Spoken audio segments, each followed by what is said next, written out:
measures designed to combat the regular dumping of sewage by water companies. Justice demands for Grenfell victims. The inquiry finds dishonesty and greed of construction companies led to the tragic deaths of 72 people.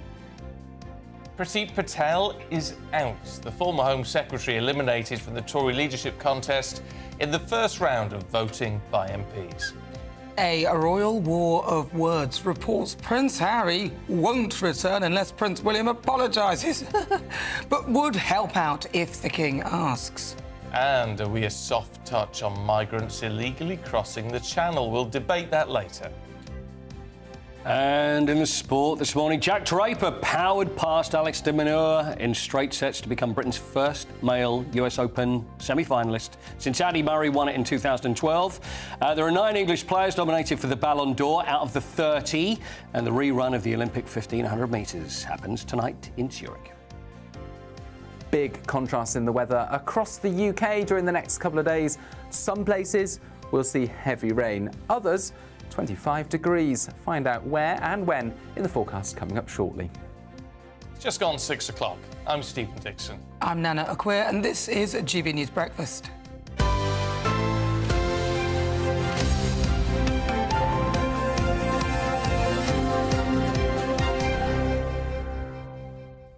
Here's one for you this morning. What would make you vote for a president? Oh, Any God. key issue that would grab you? For presidents, probably the Fake tan for me is what'll do it. Fake Yeah, tan. that'll be one thing. Well, I'll tell you what, this is in the Star this morning, and it's from a podcast that Donald Trump has done, and this could win my vote. Oh, well. If I was eligible. OK. He's promised that if he's re-elected, he will push the Pentagon to declassify alien footage. Oh, really? Actually, that might do it for me. Yeah. But I tell you what, the weird thing about this, which no one seems to have picked up on, is he says, you know, it's all there, we will declassify it, but that's indicating that it's there. This is all the Roswell stuff, isn't it? From the, Well, Is that what the main stuff is? Roswell's a big one. Right. But I'd love to hear and read all about that. I mean, you know, if there is such a thing as a weird-looking alien, he's definitely one of them. So why would it be classified then? Why would you classify something? Well, because you wouldn't want people to know. It's exactly. panic. So does it think that Panic. there's... He says there is people something? begged me not to do it last time, but I'll be doing that. I'll be doing that early on. Oh, on their knees. Please do not tell anybody about the ETs. We don't need to know. Yeah. So now... So now, how many votes are you going to get with that? I don't know. You've got mine. I vote Actually, for mine that. as well. I want to know. I want to know. This is quite interesting, isn't it? Because I think he's admitting he's seen it and it's already there. I think he's just going... I know. He's desperate, isn't he? Yeah, how about that? Get an extra 12 votes for that one? Wait for the next one to come along. Interesting, the latest polls have got Kamala winning in some of the key swing states and hitting that. I think she's going past the 270 mark that you need, but Trump was like really close behind, 267 or something like that. Yeah, do you know, I don't know how true that is. Kamala Harris, I mean, she's always laughing every time you see her, and she's playing the sort of... Sorry, What's he got, Stephen? What's up to you? sorry, it's this chair. That's It's fine. like this I took the ejector big seat in wheels. reverse. Whenever he says something anybody disagrees with, then the chair disappears. I just dropped me out the floor. Right, look, Paul, we'll see you a little bit later on. Good Let's stuff. crack on with the main news this morning. And water firm bosses could face up to 2 years in jail for obstructing regulators under proposed new laws which should crack down on the pollution of England's rivers, seas and lakes. And Priti Patel becomes the first Tory MP to be voted out of the party's leadership. Well, let's talk to former Mayor of Middlesbrough and political commentator now, Andy Preston. Good to see you this morning, Andy. First and foremost, let's talk water companies. It's been a blight for this country for a long time. There is an argument to say, well, at least the government is appearing to be pretty heavy-handed with this. Yeah, hi. First of all, good morning. Hello, everyone. I think, you know, I'm old enough to remember when these things were privatised. They used to be owned by the public, by the government, and they were privatised, and it seemed like a brilliant idea back in the 80s and early 90s. But it's clearly failed. It's a shambles. We've got sewage everywhere. The bills are through the roof. A lot of them are foreign-owned, so the profits end up going abroad. So any money that they make out of us ends up back in Hong Kong or wherever. It's not acceptable. Why on earth don't they nationalise them? Thames Water, for example, it's on its knees. It needs more money. Just nationalise it. It won't cost any money.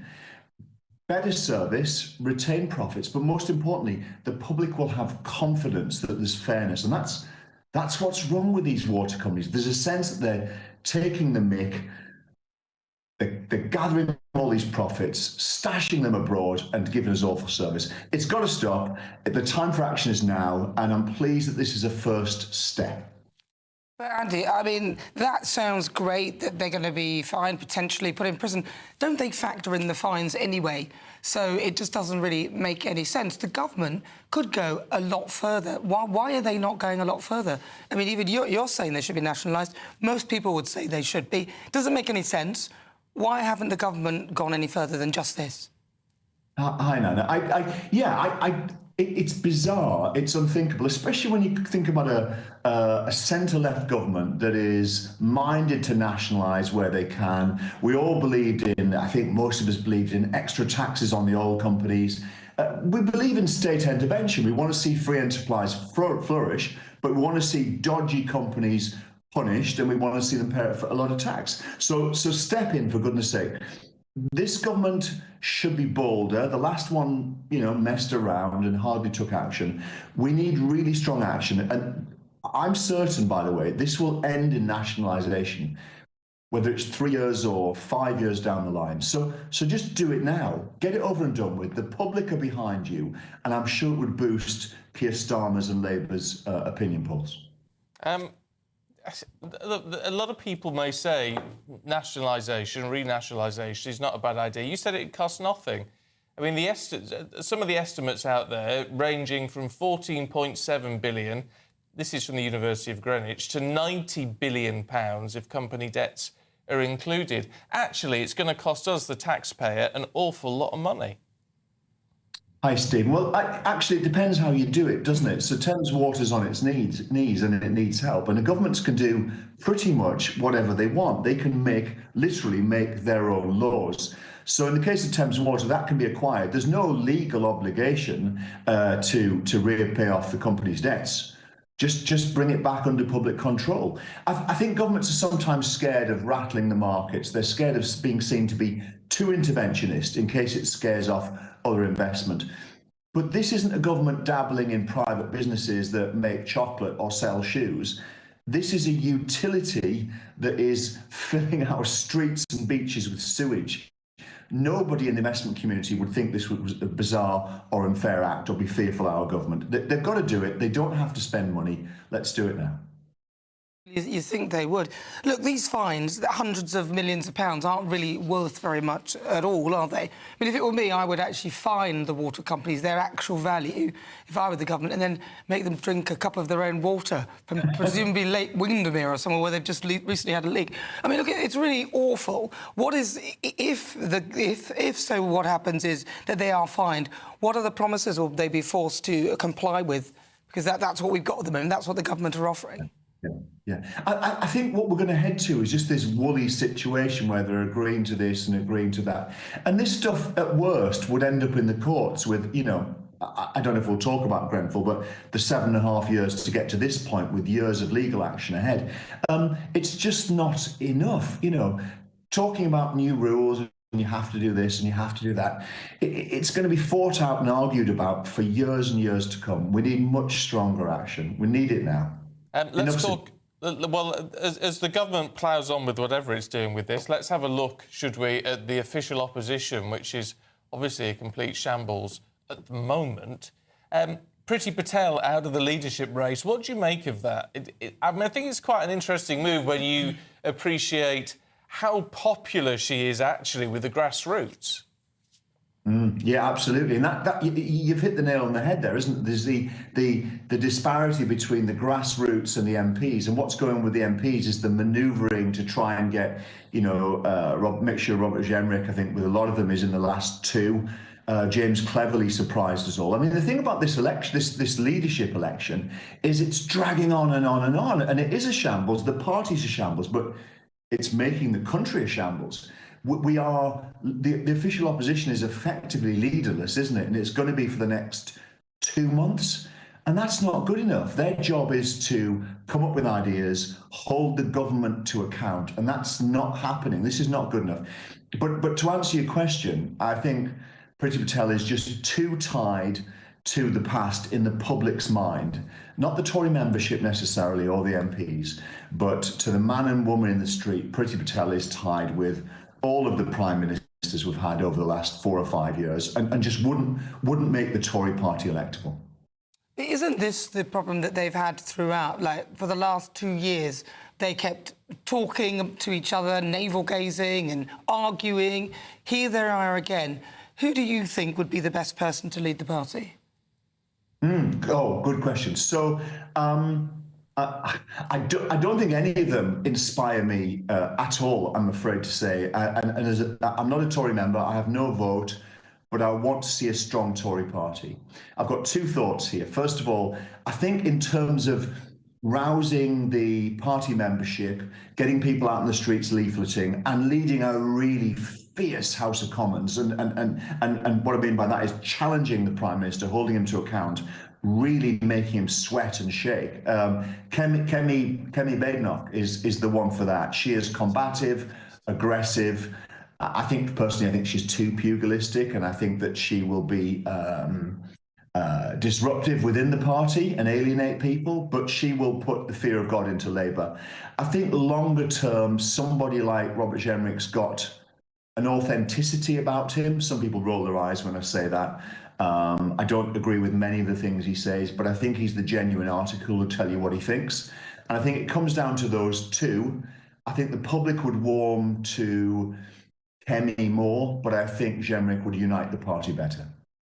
OK. Andy Preston, good to see you this morning. Thanks very much indeed.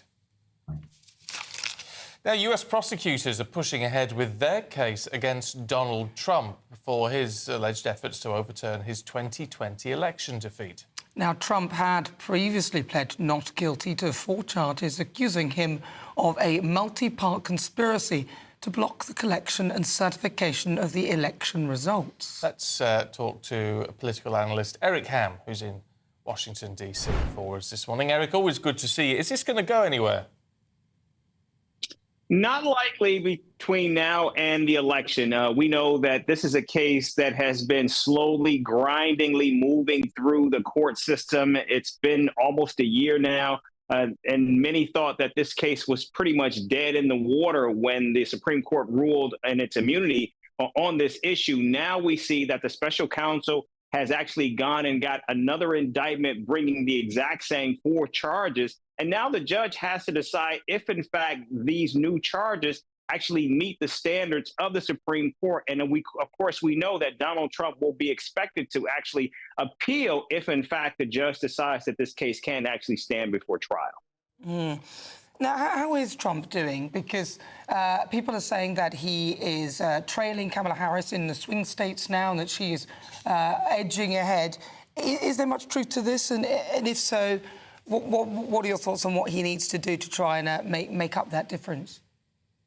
Well, we know that Donald Trump did not seem to get much of a bounce coming out of the Republican convention. And the small bounce that Kamala Harris did get coming out of her convention in Chicago still has not been enough to put much distance between her and Donald Trump. And while she has certainly been able to raise enormous amounts of money, in fact, 4 times more than Donald Trump during the month of July, what we're still seeing is this is a very, very tight race. Yes, Kamala Harris is leading in a majority of the swing states, but when you look at key states, especially states like Pennsylvania, that state is still very much up for grabs. Georgia is still another state that's very much in play, a key battleground state as well. And so while Donald Trump certainly has his issues legally, he hasn't been able to keep up with Kamala Harris in the money race. He's still able to be within striking distance. And I think much of this race is going to be determined by what we see in this debate between the 2 candidates next week. You took the words right out of my mouth, Eric, because, I mean, this makes this even more important, doesn't it? And it's, in a way, it's not so much about how Donald Trump performs in this, but how Kamala Harris actually responds, because we don't quite know what to expect from her.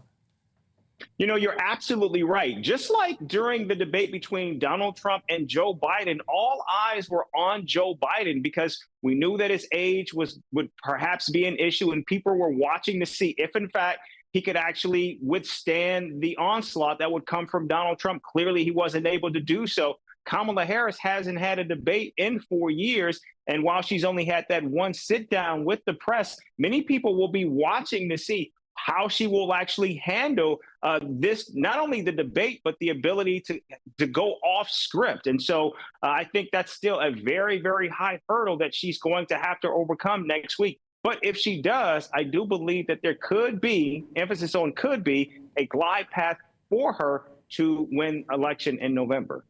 Now, I'm reading about Donald Trump and his social media empire. That's actually, apparently the stock market rally has wiped out some of his shares. Can you tell us a little bit about that? Well, Donald Trump's company, this new media company, it has been losing pretty much since it went public. And it's been doing so because it's just been in the tank. In fact, it started out very, very well. And quite frankly, it's been so bad that many people right now are not even talking about it. And as we get closer and closer to the election, what we're seeing now is much of the emphasis and clearly much of the focus by Donald Trump himself has been less on his media company and more on what he will do to try to stop Kamala Harris's momentum in this race. Also, we know Donald Trump's sentencing in his hush money trial is also scheduled to take place in 2 weeks. And so clearly there's a lot happening in these coming weeks that Donald Trump is certainly going to have to overcome as he still tries to win back the White House, something no former president has done in more than 100 years. Okay, Eric, really good to see you this morning. Thanks very much. Right, well, let's have a look at some of the other stories coming into the newsroom. Well, the Grenfell fire, which killed 72 people, was the result of decades of failure. That's according to that long-awaited report. In 1,700 pages, it reveals how missed opportunities by the government, building companies, contractors and council staff turned Grenfell into a death trap. Families of the victims and survivors say the damning report shows they were failed by calculated dishonesty and greed. A 14-year-old boy has been charged with the murder of an 80-year-old grandfather in Leicestershire. Bim Coley was attacked whilst walking his dog in Franklin Park in Broadstone Town near Leicester on Sunday and later died in hospital. His family say their hearts are broken. 2 students and 2 teachers have died after a shooting at a high school in Georgia. These are pictures of the Appalachia High School in Barrow County, which was put on lockdown after reports of gunfire. Georgia State Police say a 14-year-old student at the high school is in custody after the shooting. The White House has been briefed. Director of the Georgia Bureau of Investigation, Chris Hosey, is one of the people looking into this tragedy now.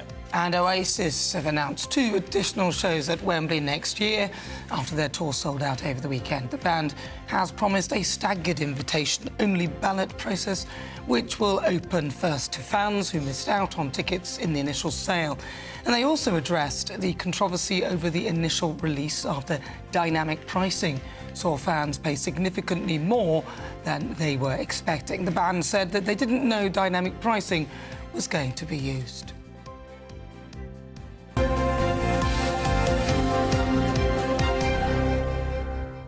I use dynamic pricing, you know. Do you? In yes, what for are you this, selling? for me, my demand. So obviously I'm getting cheaper and cheaper. Oh, I was going to say. Yeah. No, but they use it in lots of different things anyway. So if I'm just wondering why government would step into that. I don't really get that. Because it's unfair. I think it's really unfair. A friend of mine was a huge Oasis fan, was looking for tickets, and when he finally got to the front of the queue, instead of costing it £150, it was £375. So he just went, well, can't afford it. Yeah, but don't they all do that? I mean, so airlines do it if you're trying to get a flight somewhere, and they all do it. So I don't know how you can. At least with airlines, you can get another ticket. You know, you can book a cheaper flight. You just say, well, I'll fly on a different day or whatever. But with this, you haven't got a choice, have you? It's the law of economics, you know. If you don't want to pay for it, don't pay for it. But this is just all about them promoting their rubbishy music. You can't say that. They're legends. Well, listen, there are a couple of songs. I like Wonderwall. There's a few of them that are quite good. But, you know, they were always arguing with each other. It was all a bit of a stage show there, sort of supposed friction between the brothers. Oh, I don't think it's supposed. Do you know? No. I think it's very real. I suppose It's very real. But that's the dynamic duo. It's what brings the intensity to the music. I think it's the 400 million, actually. Well, that always helps. It helps. It helps. They're not struggling like a lot of us are, because millions of people across the country are at breaking point. Those shockingly low incomes leave them hungry, without the basics, and fearing that knock on the door of debt collectors. Now, that's according to the debt advice charity Christians Against Poverty, who've released a report today showing 11.8 million people in the UK don't have enough money to live on. Anna Riley has the story. Christians Against Poverty debt advisors like Helen Bolton provide free financial support in churches across the nation. The charity's latest report warns that chronically low incomes are devastating the lives of millions in the UK. This is due to a deficit budget where people's earnings aren't enough to cover the essentials. We're really surprised to find out that 22% of the population are in this situation, and that equates in the UK to 14.4 million people that are inevitably living in poverty because they've not got enough money coming in to pay their essential bills. The overall headline inflation is coming down, but inflation on the basics of life is not coming down, or is coming down very, very slowly. Meanwhile, incomes, whether that's salaries, wages or benefits, have not gone up anywhere near in line with inflation, and so inevitably things are squeezed. Michelle Neal was helped by the charity after falling into £30,000 of debt. Her home was repossessed and she relied on food banks as her carer's wage didn't cover her bills. There weren't any food in house. It was just one nightmare after another, and we had to start... Well, basically what we had to do is we had to go back and live with Mum for a while. And bearing in mind Mum had dementia, which weren't good, but fortunately council came through because we were classed as homeless. Council came through and we got... It weren't greatest of properties, but it were a roof over his head. Not easy when you're on your own, paying bills and things like that, especially if it's going to go up. With the energy price increase next month, Christians Against Poverty want the government to take action now. We will have people who are cold, who are sitting in the dark, who have... The mental health is going down the pan. One of the things that we're campaigning for is for the government to look at like a minimum income standard, whether that is through benefits or whether that is through legislation about minimum wages or minimum hours that people are contracted for. I guess just to accept that there's not a lot more can be done about expenditure, and so we've got to look at giving the minimum level of income to all families. Christians Against Poverty are calling for the public to support their campaign, and they hope the Labour Party will listen. Anna Riley, GB News. It's tough for a lot of people. Yeah. 11.8 million's an awful lot. Yeah. And it doesn't help with the pensioners as well, taking away the winter fuel. That's just that's a shocker. It is, but then they're saying they're going to increase pensions by £400 a year. When, though? And how long will it take them to do that? And my thought is it's a false economy. If you're taking away £300 winter fuel allowance, then giving everybody an extra £400, how does that work? And then they've got the pension credit. They're suggesting pensioners should fill in a 20-page form, which is fair enough, but then it takes about 9 weeks for them even to process it. Yeah. So you're not going to get that when it's really cold, in December and so on and so forth. No, you're not. Right, hopefully it's not going to be too cold today. Here's Aidan. A brighter outlook with Box Solar, sponsors of weather on GB News. Hi there, very good morning to you. It's time for the latest update from the Met Office.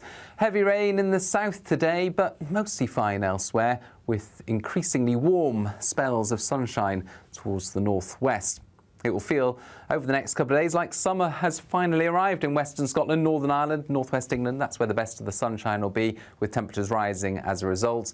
Northeast England as well as eastern Scotland plagued by low cloud, mist and drizzle. But it's towards South Wales, the south of England, where we'll see increasingly heavy and at times thundery rain developing.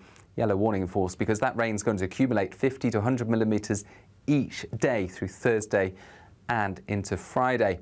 Those spells of wet weather continue across southwest England into the south as well as South Wales during Thursday evening. Heavy at times and persistent could cause localised flooding as well as tricky conditions around the roads and rush hour. But further north, much drier, albeit with a relatively thick and low cloud affecting eastern Scotland and north east England. Some drizzle here as well. Western Scotland, a stark contrast. Sunny skies as we end the day. Likewise for western parts of Northern Ireland. We keep the clear skies in the northwest overnight, but elsewhere a lot of cloud cover. Those outbreaks of rain continuing in the same places, easing off for a little bit, but by Friday morning there is yet more heavy rain appearing into the far south once again. So a wet night to come for southern parts, but elsewhere drier weather. Again, a lot of cloud as we start off Friday, but there will be some sunshine around. North of the M4 corridor, plenty of sunny skies and increasingly warm. Now, for some spots across western Scotland and Northern Ireland, Friday could be the warmest day since May. Temperatures here reaching 25 degrees. But in the south, it's not going to feel pleasant at all with that thick cloud. Those outbreaks of heavy rain continuing on and off through the day. That warm feeling inside from Boxed Boilers, sponsors of weather on GB News.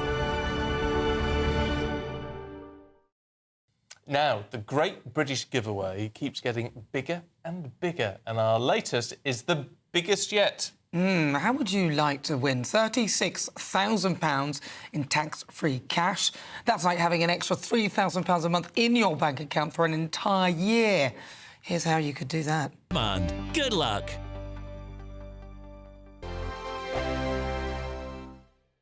If you want your news to be straight talking... This is the nightmare for the Conservatives again. Down to earth. It's not just Nottingham where this is happening, is it? And most importantly, honest. Hard-working, middle-class taxpayers, they'll get their book thrown at them. Then catch me, Martin Daubney, Monday to Friday, 3 till 6 p.m. on GB News, Britain's news channel. This is GB News, Britain's news channel. Did you know several Paralympic GB track and field athletes aim to go for gold this summer in Paris? So aside from pure talent, a British firm has incorporated, get this, space technology in the materials of running clothes to help athletes perform at their ultimate capacity. I'm not sure if I believe this, but we'll find out in a sec. Trailblazing scientists, engineers and designers at British firm Rion Labs have taken an idea first used in a NASA project, and they've now developed it for over 15 years at Imperial College in London. First of all, please can you explain to us a bit more about how and what this incredible technology is? Yeah, well, as you mentioned, our founder, Dr. Dan Plant, spent many years developing these kind of dynamic materials. That means they behave in what's called non-Newtonic way. So they don't follow the rules. Effectively, they can change their behavior depending on kind of stress or stretch you apply to it. So what you get on an athlete level, if you imagine you have a garment, it's supercharged. It's such that the garment changes its support depending on your movement or your activity or the speed at which you run. So you're saying that it generates, what, more sort of kinetic energy, is that right? Not quite. It makes you effectively make more out of your own energy. Spot the athletes with the wavy curves and stripes, you'll see that. So that's super polymer we have in combination with these stripes that are kind of built around the way your muscles moves. You said the difference between first and fourth place is a fraction of a percent. Yeah, that's the main difference it makes. So even if you manage to kind of make more of your own energy and improve your performance by 1%, that's the difference between podium and non-podium. GB News, the People's Channel. Join me, Nana Akweer, for an informative, interactive news programme with a difference. It's fun. No, he didn't say that, though. I'm so surprised. I think there's an element of truth to that. Join me from 3 p.m. every weekend, only on GB News, Britain's news channel. In the GB Newsroom, we bring you the news as it happens. With our team of dedicated journalists across the UK, we're ready to keep you up to date with what's happening every half an hour, every single day. Bulletins here on GB News, the People's Channel, Britain's news channel.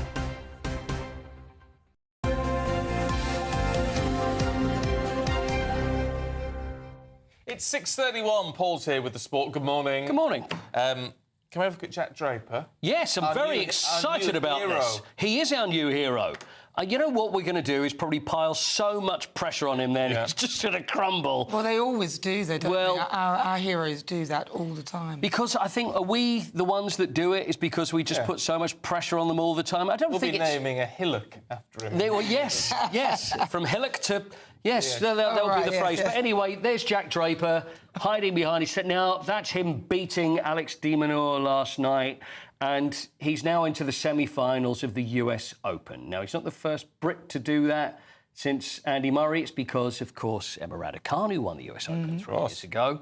But Jack Draper, he's made of, I think, sterner stuff. You know, it's not like he's come from nowhere. He's been playing very well. He says he's still got a lot in reserve. And the fact that he's destroyed everybody he's played. He's beaten everybody in straight sets, and that includes de Minaur yesterday. Well, I love his sort of this swagger, his confidence, his arrogance, in a sense, which you need, the confidence. Arrogance is probably... Well, when I say arrogance, I'm a belief in your own ability, but not in a negative way, because you do need a bit of that, I think, and that's the problem with a lot of our players. Tim Henman, he had that sort of meekness, and, you know, there was a softly thing about him.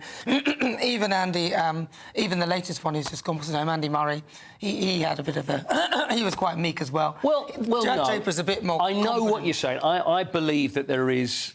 I do think there is a British thing in sport where we sort of go so far. I don't know why. We could look into the psychology of the whole situation, but Andy Murray was a winner. Now, Andy Murray, I mean, you said that about Andy Murray, but what would happen with Murray is that he could be 5 games down and still manage to turn around. I mean, he is a machine. And he was, and when you look at Jack Draper, now Jack Draper was, when he was playing in the game against de Minaur yesterday, he was 4-2 up in the second set. He'd already broken Minaur, and then things started to turn. And it looked like then the physio came on and thinking, oh, no, it's not an injury. Minaur then wins 4 games on the trot. And that's when we think, like the British tennis player, you think, this is when it's going to turn. But no, then it went to 5-all, and then he comes back, breaks Minaur, wins the set, and then wins the third set 6-2. This kid is good. This kid is really good. He's 6'4", left-hander. But the thing is, tomorrow he plays in the semi-final, and he's got Yannick Sinner, the world #1, who beat Daniil Medvedev just a few hours ago in 4 sets. So this is really going to be something, and he stands a fantastic chance. You know, if he 22, though, isn't he? Yeah. Oh, they're so young. Yeah, but Sinner is only young as well. But of course, Sinner came through that drugs test where he maybe thought he would have got a ban, and then it was, you know, we talked about that recently. But anyway, Jack Draper is the real deal. I remember Boris Becker, 17, when he won the, I think it was the Benson and Hedges. 17 when he won Wimbledon. I was there. Not at Wimbledon, but the one... And I've been shouting... You had a Benson and Hedges on, or you were at the Benson? I was the Benson and Hedges one when he was right. And I was shouting, Boris, Boris, Boris, Boris. And he looked over and I was like, but I'd moved. Did he? I see. No, I'm over here. You didn't meet him in a cloakroom after. Wasn't the other 500 people that were shouting at the same time? Could have been. Can we talk about Sarah's story? Yes, Sarah's story. Talk about longevity. I mean, this is unbelievable, isn't it? I mean, we talked about this yesterday because it was very early, the race, and it was about 8 o'clock in the morning. Sarah's story, who is the greatest Paralympian ever, 13 more medals that we won in the Paralympics yesterday. But Sarah Story, 29th medal in the Paralympics since 1992. Wow. When she first took part. And more gold. So she's won the time trial every year since then. And she is absolute. Talk about great sports people. And How again, old is she? She's 46 now. Oh, she's 46. That's not old at all. There's still hope for you, Nana. Thank you. But 46 years old, and we won 2 goals yesterday. So Dimitri Kucher in the wheelchair fencing, and Sammy Kinghorn. Now, Sammy Kinghorn, see, the thing is, they're all... I don't want to sound corny because you hear this stuff all the time. Oh, it's so inspiring and this, but this, it really is inspiring. Sammy Kinghorn, in the 100 metres, there's Sammy there. Now, it's in the T53, which, you know, people are throwing around, oh, it's T53, it's T53. It's basically no lower limb function. So she broke her back when she was 14 years old. Oh, gosh. She was working on the family farm, accident, snow and ice, fell from a roof. Oh, gosh. Freak accident, landed on her, And then she was in hospital she crushed her back. 6 months she was in hospital. But this is when you see the true character of these people, because they then think, right, what can I do? And then she tried this, and people are saying, you know what, you're pretty fast with this wheelchair. Maybe you could go further. So, and there we are, gold medal at the Paralympics. So it's just another fantastic story. So well done to her. These people who, you know, there's something happens and you sort of think your life is over. Yeah. And they just turn it around. Yeah. Phenomenal. There's two ways to go, isn't there? I mean, you wonder how... You love to think that if I was in that situation, I would go that way. But the adversity and everything they have to come across to go and make something of it. I've even spoken... I mean, it sounds bizarre, but I've spoken to Paralympians and asked that question, and it's almost like an embarrassing thing to ask, and I've actually asked it and said... Do you feel almost it was a blessing in disguise? You know, however awful this accident... And it's like some have actually said, I would not have had this life that I've led or this success I've had that not happened. So... Can I just ask, is there still some controversy over the transgender father of two, the guy, the Paralympian who, his first track, he won the women's 400 metres. Are people still talking about that? Oh, yeah, because... Because it's a bit unfair, isn't it? Well, she's going in the 100, she's going in the 100. And that's still to come. So, of course, there's a huge amount of controversy over that. Because he was a men's champion before, wasn't he? Yeah, this is when things start getting uncomfortable, because she was a men's champion and then now is running as a woman for Italy, but is 52 years old. So then are they going to say, well, actually, it's probably because she's 52 is the reason she's not winning, but... Personally, unfair advantage, and of course Sharon Davis is actually spitting feathers over the whole thing. Well, she would be. I'm spitting feathers over. Yeah, me too. You would be, and all. Absolutely, furious. Me too. There you go. Right, the Ballon d'Or. We'll finish off with the Ballon d'Or because we've got loads of Brits there. I have to say, looking at the list, Phil Foden or Cole Palmer.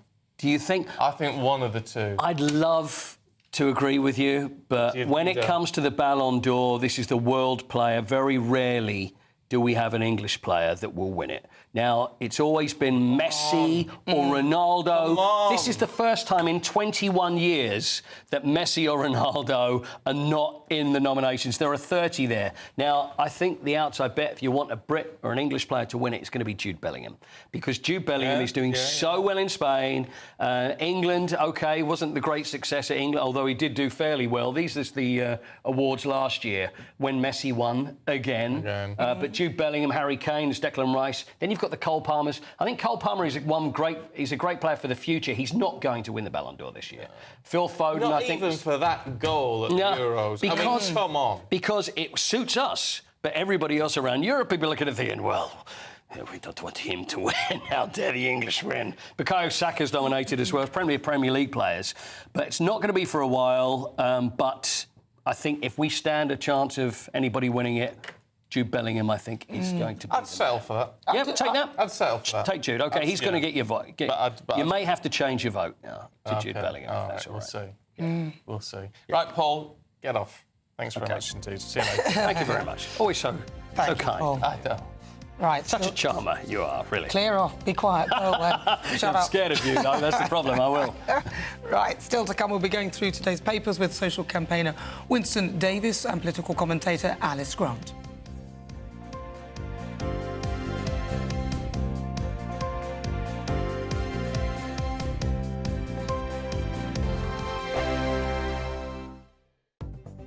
The latest GB News travel.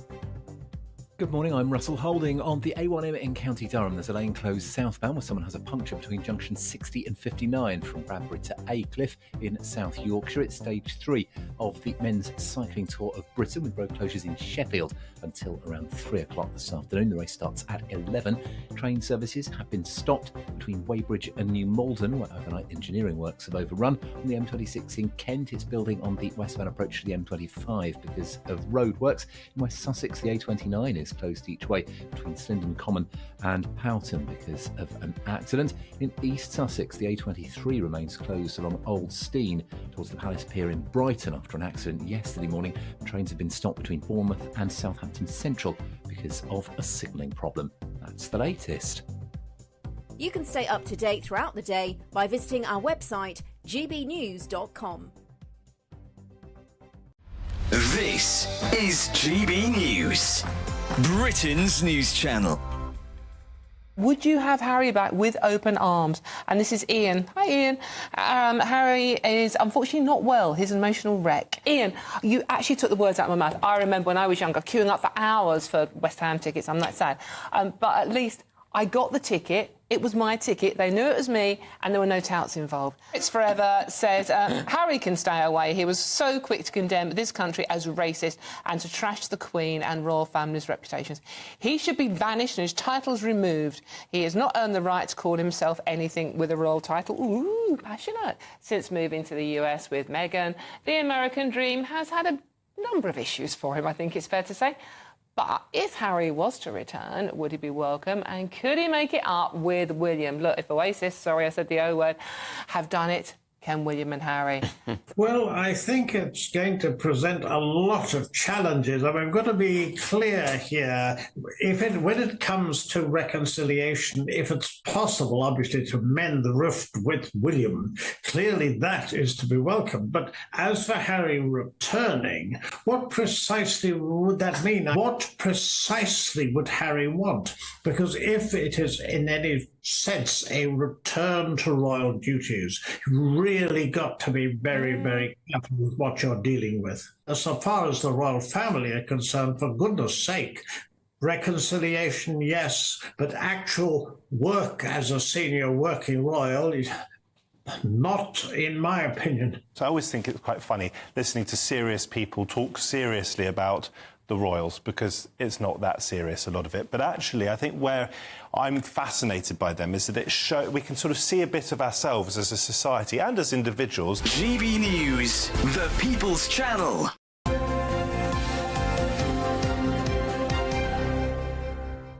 6:42, let's have a look at some of the front pages for you. And the Times reads, killed by greed and a culture of dishonesty. That's as the Grenfell report blames building firms for the blaze. On the front of the Daily Mail, that leads on the story with the headline, will they ever get justice? After the report found the 72 deaths were all avoidable. The Mirror reports, get them justice now, as charges on the blaze may not come into force until 2027. The Sun leads with, now put them in the dock, as relatives of the 72 killed in Grenfell demand manslaughter trials for those responsible. And the Telegraph says water bosses will face up to 2 years in prison under a move to crack down on pollution in rivers and seas. Well, joining us to go through what's making the news is social campaigner Winston Davies and also political commentator Alice Grant. Alex, I changed your name there. Sorry. Right, well, we might as well start with the story that's leading most of the papers. Killed by greed, a culture of dishonesty. That was on the front of the Times. Prosecutors last night were facing calls to bring criminal charges over the Grenfell Tower tragedy. I don't often agree with the front page of The Sun, but I think they're bang on, you know, put them in the dock, you know, and the thing is that 7 years taken just to get to an inquiry stage, and now another 2 or 3 years till they might see a criminal prosecution. It's shocking that it can take this long. And actually, when you look at the failings right from the top, from central government to local government, down to the contractors that are taking on this work, right the way through a category of systematic failures, it's shocking. Because you're sort of into that sort of I'm in the building construction trade, industry, construction that's it, yeah, run a heating company. You understand what happened there. I mean, there were failings, there was testing that wasn't really proper testing, just 100%. So that it could pass certain things to meet criteria. Just to get through. And I mean, a lot of the industry is that. So I'm a gas engineer, heating engineer by trade, and we self-certify our work. But when you go out to work, that's people have just signed off because they just cut corners and it puts people's lives at risk. It's shocking. And that's unfortunately the industry. What do you make of it, Alice? Yeah, I think it's absolutely right that the firms are, from this point on, banned from attaining public contracts. I also think it's important that the other buildings which have cladding on them, that something is done about them, because lots of people feel unsafe. I mean, it's absolutely shocking that after an incident like this, there are still buildings out there with this cladding on, and there's been nothing done. I think remediation is needs to happen, and people are calling for it. And I hope Starmer, has the sense to he claims to care about justice a lot. He has to do this. Well, Costs money. Well, worse still, though, some of those buildings with the cladding on, like the cladding on Grenfell, the leaseholders who live in those properties are expected to pay for it. So if you live in one of those properties, the government, not on all occasions, some people are still having to pay for this. Yeah, this is a travesty of injustice, and there's been an inquiry. It's clear that there was a lot of injustice perpetrated by the people at the top, and I think something needs to be done. Well, let's talk about another travesty, Alice, which is in the Telegraph, and it's this sewage business. I mean, now the government's saying that water bosses could face up to 2 years in prison. I mean, clearly a threat to try and get them to move forward on all of this. Do we think it'll work? Well, there's very mixed opinions. I think another proposal is also to cut the bonuses for the bosses. I hope it's not just, political gesturing and actually something will be done, because it is unconscionable that there's sewage being poured into British rivers and seas. At the same time, I'm not so convinced that just threats and, threats of capping bonuses will actually do something. I think we do need to see it very clearly and law regulated, to care about the environment. And this is actually something really important, because we hear a lot about, the climate emergency and these global measures being done to try to mitigate environmental damage. But actually, it's, I think, these local issues which should be the most important ones in terms of the priorities of environmental regulation, and not so much the international gesturing and the, push for net zero, which would be hugely damaging actually to so many people and already has put a lot of people into poverty. So it does seem, as long as we're breathing clean air, don't worry about the rivers or anything else like that. It's not good enough, is it? Just 100%. A little, because what they'll do is they'll increase the salaries so that then they can't, even if their bonuses are taken away. This is not good enough. Winston, 100%. What do you think? Well, I've seen this just in the story here, saying that these incidents have gone up 58% since 2022. There was 8 consecutive days last year where Lake Windermere had raw sewage pumped into it day after day, and it's shocking. Again, it goes back to the same sort of thing we just spoke about in a minute.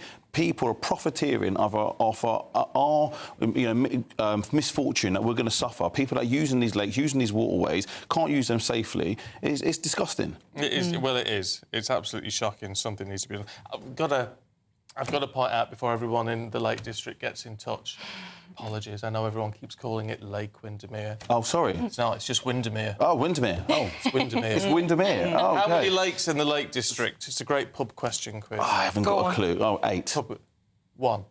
OK, there we are. Bassenthwaite Lake. Oh, Steve. It's the only lake in the Lake District. The others are waters or meres or water. Windermere. Well, thank you, Stephen. Thank you for pointing out. Windermere. Just Windermere. Oh, the seat's going down again. I'm sure you've got that sinking feeling. I have. Yeah. Now, Winston, what about this story in the Daily Express? 4 killed in the shooting spree at a US high school. I mean, this is just always, and there's young people involved in this as well. Yeah. Young people carrying guns. Yeah, so 4 dead, 2 teachers, 2 students, a 14-year-old handed himself in. I had a look at it. It's the 23rd incident in the US this year. We've got 11 dead, 38 injured. I think it's crazy that the US still hold on to this idea that it should have the right to bear arms. How? How do you think that's possible? Like, you know, let it go. But I don't think if you're 14, you have a right to bear arms anyway. So, so somehow. But exactly. But then they're so easy to access. You know, I heard there's more guns in America than there are people. You know, it's like that's insane. But yet they still going to have these stories coming on in perpetuity. Yeah. What would you do? I mean, you've been inside, haven't you? Yeah. You're an ex-offender. Yeah. And there's a lot of people, a lot of young crime in this country as well, minors as well, young people 100%. killing the kid who killed the old man. 100%. I mean, well, I talk about this a lot. Yeah. As time's going on, youngsters are becoming more and more desensitised. The social media, the things that they're exposed to on a daily basis, they think it's normal to see graphic horror, and then they go out and act it in the streets. And if you've got access to weapons, when we talk about knives in this country, but they've got access to actual semi-automatic rifles and pistols, I mean, that's insanity. But realistically, the real thing comes down to we need to be working on these youngsters from an early age. We need to be getting into the families, through the schools. There's so many multi-layered facets to it that you can't just get from one single answer. Well, except if you banned guns. Well, yeah, that's a great start. But it would sort it out, but it would absolutely never happen. But then it's like saying ban knives here. You know, you're not going to ban... They have zombie knives. I mean, come on. Yeah, of course, 100%. They're ridiculous. I mean, what other purpose could that be other than to cause harm? Can we have a look at The Guardian, Alice? And this drowning in a French town, Boulogne-sur-Mer. Absolutely shocking. So 60 people on a boat and 12 died on this voyage, including around 10 women, and half of the people dead were actually under the age of, I think, 18. So it was really, really shocking. And it was traumatic for these 3 fishermen who were just going about, you know, their lobster catching and had to pull out 3 bodies from the water. And I think reading this story was just especially shocking because, you know, we hear our politicians in this country talking time and time again about how they're going to stop the boats and their plans, but actually nothing has been done. And this is so serious an issue where people are literally being killed daily by these channel crossings. But they shouldn't get on the boats. I mean, you know, they shouldn't get on the boats. I mean, I remember saying that, and literally people lynched me. How could you say that? As if I'm being cruel, suggesting that don't get on a goddamn boat that is dangerous, and you know these people who you're buying this thing off don't care about your well-being. This is a massive humanitarian crisis, and I think obviously the French government here are not doing their part, and that's been clear. And they've always been happy to just shift the blame onto us and police these boats across the ferry, or obviously sometimes not. But our government too has responsibility, and you know, with this Labour government, his plan is to simply give asylum, and it's that kind of behaviour which leads to these people who are, you know, told by the traffickers, come to Britain, you will be getting a house and free work and you don't have to worry about your papers. And, you know, to a certain extent, that is true in the sense that you can come here and have asylum. There's nothing being done against that. Well, there is. I mean, there's still processes to go through. Sure, but on the whole, Labour do not have a strong plan to actually stopping the root of the issue, which is the fact that we are not strong enough to police, or we're not policing our borders strongly enough, even though there is an appetite for it. Well, look, it's clear that boats can sort of, in a sense, be turned back, because Germany sent some people back. So, Wilson, what do you make of this? I was actually looking at stuff the other day about this, and the thing is, they're saying, like, the French attitude now to the British is turning because they are so angry and upset, you know, about having to deal with the migrants on that side of it. So in what way is it turning? Well, in saying that, because they're saying that because of what Alice just said a minute ago, the lure of coming to this country is so great, the demand is never easing, the demand's increasing. People want, no matter what they're putting in place, they said the French coastline become more militarised. So what they're doing now, they're finding newer ways to get in. So they're starting their crossings in canals and further inland, or they're going further up the coastline. And even though they're using drones and more sophisticated ways of and night vision goggles to try and detect it, they still won't stop that demand because, like I said, once you get here, you've got that opportunity for a new life. And most people who come here stay. Look, if it was me, I'd have cruise ships there in the channel. Anybody who comes, gets on the ship, we'd process you there, and that would put people off straight away. Exactly. The only thing is that they said the people that are coming, right, you say about risking their lives. If I'm willing to risk my life and my children's life, I saw a woman, pregnant woman with her children died this week. If she's willing to put her unborn child and children with her at risk, what does it say about her drive to want to go from wherever she is to get here? She must have such a desire for something. I think she thinks she's unlikely. What happened to them is unlikely to happen to her because the odds are that it won't.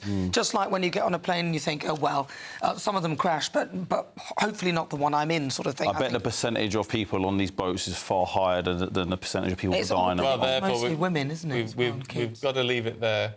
Good to see you both. Thank you very much indeed. Time for the weather with Aidan. A brighter outlook with Box Solar, sponsors of weather on GB News. Hi there, very good morning to you. It's time for the latest update from the Met Office. Heavy rain in the south today, but mostly fine elsewhere, with increasingly warm spells of sunshine towards the northwest. It will feel over the next couple of days like summer has finally arrived in Western Scotland, Northern Ireland, Northwest England. That's where the best of the sunshine will be, with temperatures rising as a result. Northeast England as well as eastern Scotland plagued by low cloud, mist and drizzle. But it's towards South Wales, the south of England, where we'll see increasingly heavy and at times thundery rain developing. Yellow warning in force because that rain's going to accumulate 50 to 100 millimetres each day through Thursday and into Friday. Those spells of wet weather continue across southwest England into the south as well as South Wales during Thursday evening. Heavy at times and persistent could cause localised flooding as well as tricky conditions around the roads and rush hour. But further north, much drier, albeit with a relatively thick and low cloud affecting eastern Scotland and northeast England. Some drizzle here as well. Western Scotland, a stark contrast. Sunny skies as we end the day. Likewise for western parts of Northern Ireland. We keep the clear skies in the northwest overnight, but elsewhere a lot of cloud cover. Those outbreaks of rain continuing in the same places, easing off for a little bit, but by Friday morning there is yet more heavy rain appearing into the far south once again. So a wet night to come for southern parts, but elsewhere drier weather. Again, a lot of cloud as we start off Friday, but there will be some sunshine around. North of the M4 corridor, plenty of sunny skies and increasingly warm. Now, for some spots across western Scotland and Northern Ireland, Friday could be the warmest day since May. Temperatures here reaching 25 degrees. But in the south, it's not going to feel pleasant at all with that thick cloud. Those outbreaks of heavy rain continuing on and off through the day. That warm feeling inside from Boxed Boilers, sponsors of weather on GB News.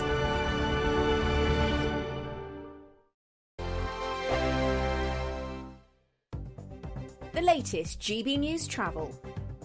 Good morning, I'm Russell Holding. In South Yorkshire, it's stage 3 of the men's cycling tour of Britain today, with road closures in Sheffield until around 3 o'clock this afternoon. The race starts at 11 this morning. Train services through Grenfell have been stopped because of overhead line problems. Trains have also been stopped between New Malden and Weybridge, where overnight engineering works have overrun. On the M26 in Kent, it's taking nearly half an hour now, and queues approaching the M25 because of roadworks. In West Sussex, the A29 is closed each way between Slindon Common and the A284 at the Whiteways Lodge roundabout at Houghton after an accident. In East Sussex, the A23 remains closed along Old Stein towards the Palace Pier in Brighton after an accident yesterday morning, and there are delays of up to 40 minutes with some cancelled trains between Bournemouth and Southampton Central and between Lymington Pier and Brockenhurst after a signalling problem.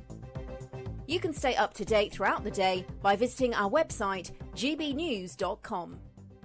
Demand. Good luck. Hi there, I'm Michelle Dewberry, and I'm going to take a second to tell you all about my show, Dubes & Co. We start off with the issues of the day. We then bring in both sides of the argument. We get rid of the disrespect. And then you throw me into the mix. And trust me, I'll tell it exactly how it is. And then, of course, the magic ingredient, you at home. We mix it all together, and what have we got? In my opinion, the best debate show in town. Monday to Friday, 6 till 7 on GB News, Britain's news channel.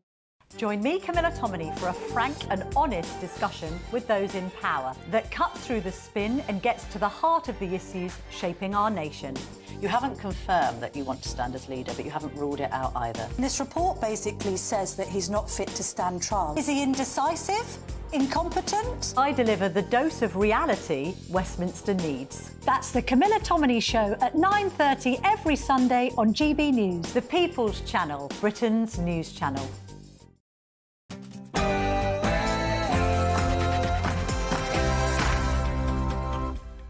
Good morning. Cracking down on water-polluting offenders. Water bosses face up to 2 years in prison under moves to crack down on contamination in rivers and seas. Well, today the government will unveil a package of measures designed to combat the regular dumping of sewage by water companies. Justice demands for Grenfell victims. The inquiry finds dishonesty and greed of construction companies, which led to the tragic deaths of 72 people. Priti Patel is out. The former Home Secretary eliminated from the Tory leadership contest in the first round of voting by MPs. A royal war of words reports that Prince Harry won't return unless Prince William apologises, but would help out if the King asks. Are we a soft touch on migrants illegally crossing the Channel? We'll debate that during the programme. Out of the sport, well, Jack Draper powered past Alex de Minaur in straight sets to become Britain's first male US Open semi-finalist since Andy Murray won it in 2012. He'll now play the world number 1, Yannick Sinner, and that happens tomorrow. 9 English players nominated for the Ballon d'Or out of the 30. And who would win a race, that's 100 metres, by the way, between the world's greatest pole vaulter and one of the world's best hurdlers? Big contrast in the weather across the UK during the next couple of days. Some places will see heavy rain, others 25 degrees. Find out where and when in the forecast coming up shortly. It's just gone 7 o'clock. I'm Stephen Dixon. And I'm Nana Acquia. This is GB News Breakfast.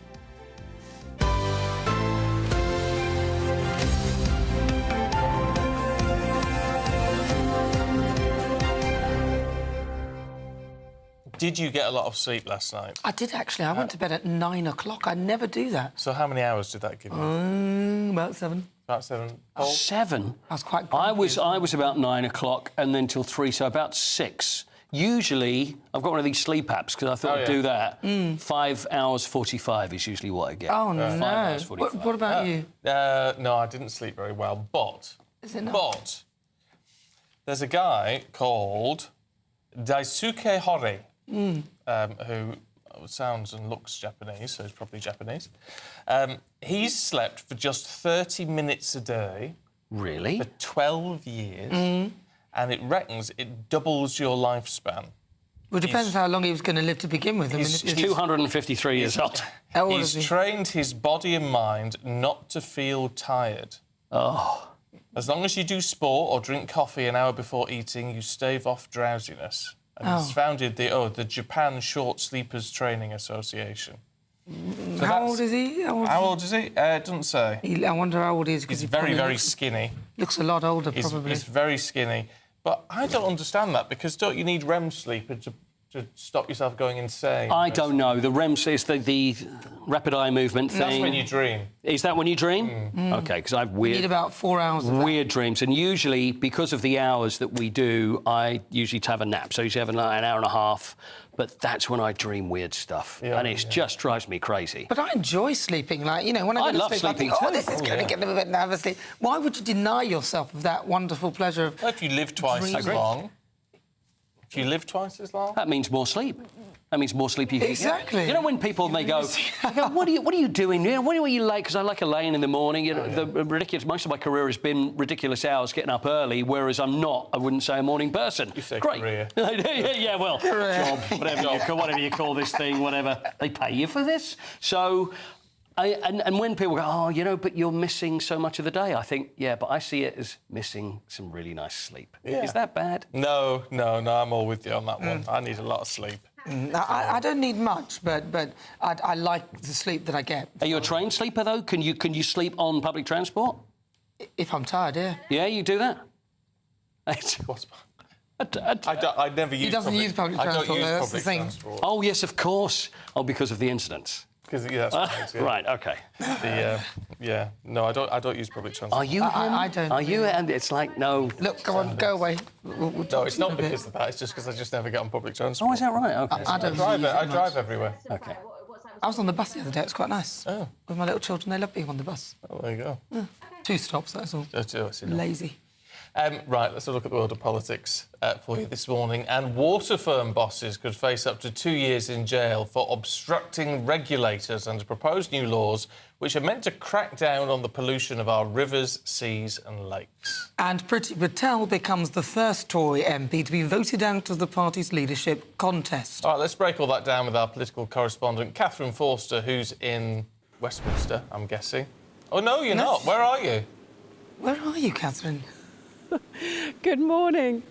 Good morning, Stephen and Nana. I'm in southwest London today, next to the River Thames, as you can see, talking about water, because, as you mentioned, Steve Reid, the Environment Secretary, will be speaking this morning. The government have introduced a water, quote, special measures bill to Parliament to crack down, basically, on the very, very bad behaviour of water companies. Now, one of the things that they're saying is going to happen is that if water bosses don't cooperate with the regulator, Ofwat, and Environment Agency, they could face up to 2 years in prison. At the moment, the worst thing that can happen is a fine. Now, of course, they are saying we don't really expect to be sending anybody to jail, but they hope that the threat of that will convince these water companies and water bosses to behave better. Another thing they're thinking of is they're going to ban bonuses for water bosses, for executives, for companies that have committed serious environmental offences. And worth saying that this is something that many people do feel very strongly about, isn't it? You know, if you live by the coast, very often you see sewage being pumped into the sea, into rivers. It's happening far, far more than it should be. And basically, water companies are getting away with it, getting away with breaking the law. And in the meantime, companies like Thames Water, our biggest water company, are saying, oh, we have to put bills up 60% over the next 5 years, and we really just can't cope. So, you know, widespread feeling that the water system is broken. And of course, most of the water companies are largely foreign owned now. The shareholders, wherever they are in the world, really don't care about sewage in our rivers and oceans. Whether anybody ever would be sent to jail, well, yeah. Let's see about that. It does seem, doesn't it, that bad things are done by people in positions of power all the time. I mean, look at Grenfell Tower just yesterday, and almost never does anybody actually go to jail for it. Well, what about Ed Davey? He had a big campaign about water. Has he spoken up? Because a lot of people have said that that's not far, they've not gone far enough with that. You can, instead of giving someone a bonus, give them a higher salary, and don't they factor these fines in anyway? Has Ed Davey or anybody sort of piped up about this? Yes. Yes, indeed. The Lib Dems spent a lot of their campaign talking about water. We saw Ed Davey with various water pursuits, didn't we, falling off paddleboards, etc. But there was a serious point to it. Now, the Liberal Democrats say that this is basically a half-hearted approach, and it simply doesn't go anywhere near far enough. Quite a few campaign groups saying the same, that, yeah, it's OK in as far as it goes, but it isn't going far enough. And you do have to wonder, don't you? I mean, Labour used to pledge to nationalise all sorts of things. They are renationalising the railways, of course. Whether ultimately that might not be the direction of travel, of course, that's something that wouldn't be affordable at the moment, because in the case of water, it would be very, very expensive. Yeah, indeed. Catherine, thank you very much indeed. Let's talk to the former Mayor of Middlesbrough and political commentator, Andy Preston, who joins us now. Let's turn our attention to the fact that within all of this argument about water, or whatever it is at the moment, we haven't really got the voice of an opposition putting forward any questions to this. I mean, we know the Tory party have made a step forward. They've eliminated one candidate from the race to be the next leader. But even so, this is a slow process. Isn't it? Hi again. Yeah, it's painfully slow, and it's not just a catastrophe for the Tory party, it's a catastrophe for the British people, isn't it? We've got a government that is doing whatever it wants. They aren't being held to account. We need a really strong leader of the opposition. Rishi Sunak's kind of holding that role temporarily till the Tories resolve their own issues. But he was absent for the summer. There was all of this stuff going on, all of the problems with riots and money being taken away from pensioners, huge issues that the public were very angry about, and not a single strong voice to stand up, put forward good ideas and challenge the government. So this approach, this really slow approach of the Tory party, is kind of symbolic of British bureaucracy. The whole Grenfell scandal, 7.5 years to get to this point where we've got a document. It's madness. We move so slowly. The Tories need to get their act together. We need strong, forward-thinking, positive politicians that aren't flat-footed and dreary. And we need a big shake-up, don't we? A really big shake-up. But the Tories are trying to shake things up to get a leader sorted. But literally, what's the point, though? Because the Labour Party have, 158-seat majority. Even if they all club together, they're unlikely to be able to do anything against them. So I can understand why a lot of them would just think, well, what's the point? Well, I think you're right, Nana, on the actual number of the majority, but the Labour Party's position is actually very fragile. They won very few votes.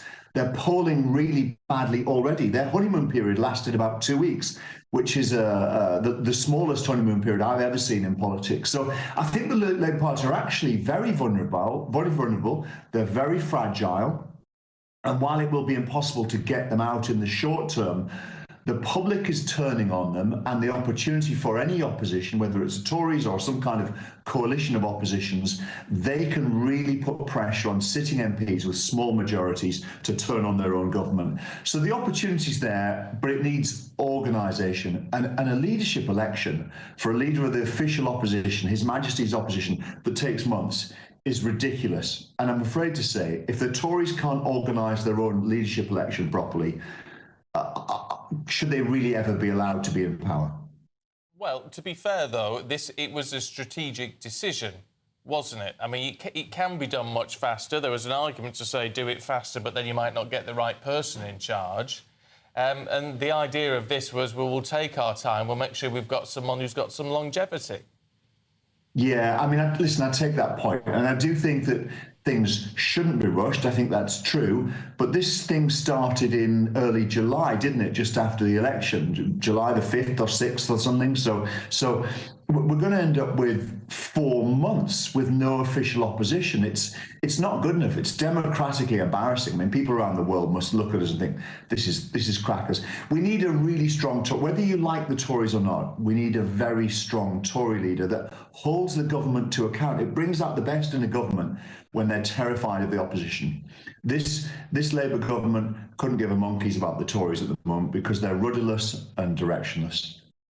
Okay, Andy, thanks very much indeed. I don't know what the chances of getting a strong Tory leader are. They haven't got any, have they? I mean, what's there? What they had when they had Boris, at least he was a leader. You rally behind the leader and you work around his weaknesses and you team up to win. This is what the Labour Party have done around Keir Starmer. But maybe, though, whoever gets the job, that will happen. I mean, we didn't know much about David Cameron before he got the job, and he got the team, whether you like him or not, he got a team behind him who was supportive, and he was in that position for, long enough to be PM. But it's... I don't know. It doesn't. No one's inspirational at the moment. Yeah, they're too busy. They're spending too much time navel-gazing whilst the country is literally, I would say, falling apart in many respects. But hey-ho, that's how we roll. Yeah, right. Let's have a look at something else falling apart. Well, it's fallen apart, hasn't it? New reports that Prince Harry has apparently refused to return to royal duties. Has anybody asked him? Unless he gets an apology from his brother. Now, the claims are that Harry could assist with certain events, given the health of both the King and the Princess of Wales. But that would only be possible if Prince William would take the leap of making amends with him first, so basically apologising. Well, royal journalist Sarah Louise Robertson joins us now. Sarah Louise, are we correct in understanding that Prince Harry, after the Netflix series, the Oprah interview, the book Spare, and all the lambastering they've given to the royal family, including an allegation of racism, which then Prince Harry later confirmed to be unconscious bias and said that nobody in his family was racist, are we really to be led to believe that Prince Harry is expecting an apology? Is there any truth to this? It's Prince Harry all over. This is the man, the Prince Harry, this is what he does. He throws out accusations and then he sits back and says, woe is me. When it's always about, he's always the victim. He's never to blame. He's always the victim. It's always the royal family's fault. It's always someone else's fault. It's always our government's fault or the British people's fault. He will never, ever, ever lay any blame at his own door. This is just classic Prince Harry behaviour. And yet again, he's spitting his dummy out the pram and just wanting his own way. And he's laying the blame now on Prince William. So everything bad that's happened to him, it's now the fault of Prince William, it seems to be. So it's now Prince William that he expects an apology from. To come back and sort of attempt to I think what he sort of sees himself as wanting to do is almost like he's going to be the saviour, like prop up the royal family again, like they're desperately needing him, which we know is not the case at all. But in his head, that's the narrative that I think he's trying to spin for himself. and he won't do it. You know, if he was to come back, it would be begrudgingly, and it would only be sort of Prince William sort of bows down and, I don't know, hits himself with birch sticks and says, Harry, I'm so sorry, it's all my fault that everything's gone wrong in your life. So it's again this new victim narrative that Harry's creating for himself. It makes me worry about him, frankly, Sarah Louise, because if this is true, then he certainly thinks that there is a role for him in the royal family. He thinks there's a role for him amongst the British people, and and he wants an apology to come back and do it. Whereas, as you say, the reality is the royal family don't seem to want him back. William doesn't seem to want him back, and frankly, William definitely doesn't. I don't think the British people would want him back. No, this is it. You've hit the nail on the head there, Stephen. Exactly. It is worrying, that mindset that he can look at things in this way and cast himself in this positive light. And as I said before, sort of lay all his troubles at William's door. He actually does believe that they need him and that he can do this half in, half out role, which the Queen famously told him at the time when we had Brexit back in 2020. She said, you can't do that. You can't have a foot in each camp. You can't be in America 6 months of the year and sort of pick up, you know, in here, basically getting all the perks of being a royal, really, is what he's missing. You know, she said, you can't do that. You're either in and you're a working royal, or you go away altogether. And at the time, we obviously know he chose to go away altogether. Now, this is Harry starting to try and get what he wanted at the start, which is the half in, half out analogy, where he can look like he's sort of like parachuting in, like Tom Cruise in a film. Oh yes, I'm here to save the day. I'll come and do this thing that you desperately need me to do. But then when the going gets tough, he races back to California and has his lovely Hollywood life over there and his lovely mansion in Montecito and all the rest of it, and can fly around the world on private jets and do whatever he likes. So he wants to have the best of both worlds. And he seems to think that he ought to have the best of both worlds. This is what I just find hilarious about him. What's actually, it's not hilarious, it's worrying, as you said, that he really believes that he deserves, that it's his royal privilege to have the best of both worlds. And that's what he should be allowed to do. And the person that's the thorn in the side is stopping all of this, in his mind, is now Prince William. No one else, just Prince William. And what he's trying to say is he's trying to basically turn everyone against Prince William and say, well, he's the stopper, he's the block from me being able to come back and do the royal duties that you will desperately need me to do. And that's, I think, where he's believing this in his head.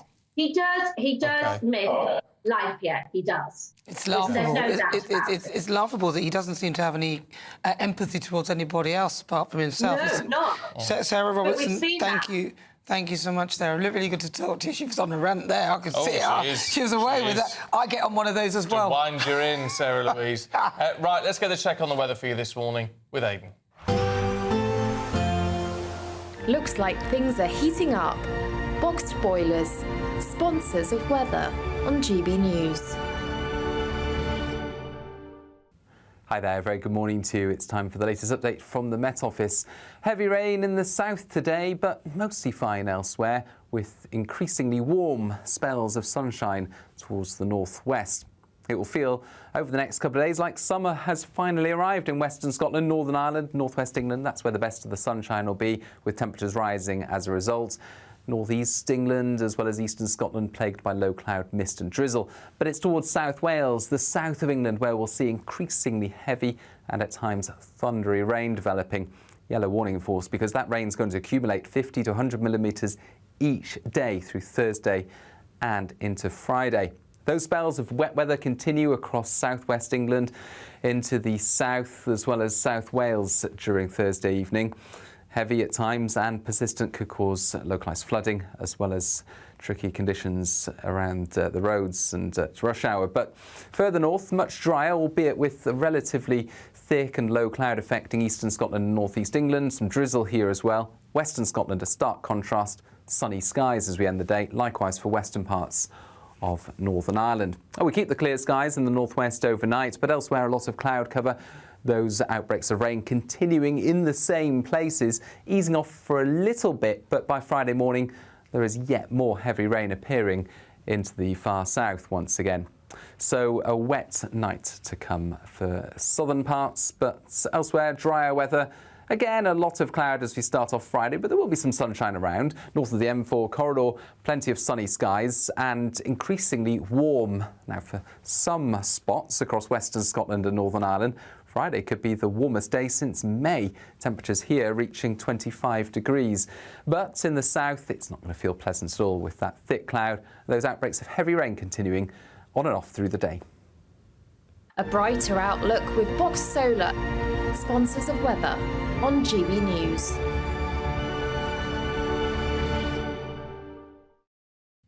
Now, the Foreign Secretary, David Lammy, has defended the government's decision to suspend 30 arms export licences to Israel over concerns the weapons could be used to breach international humanitarian law.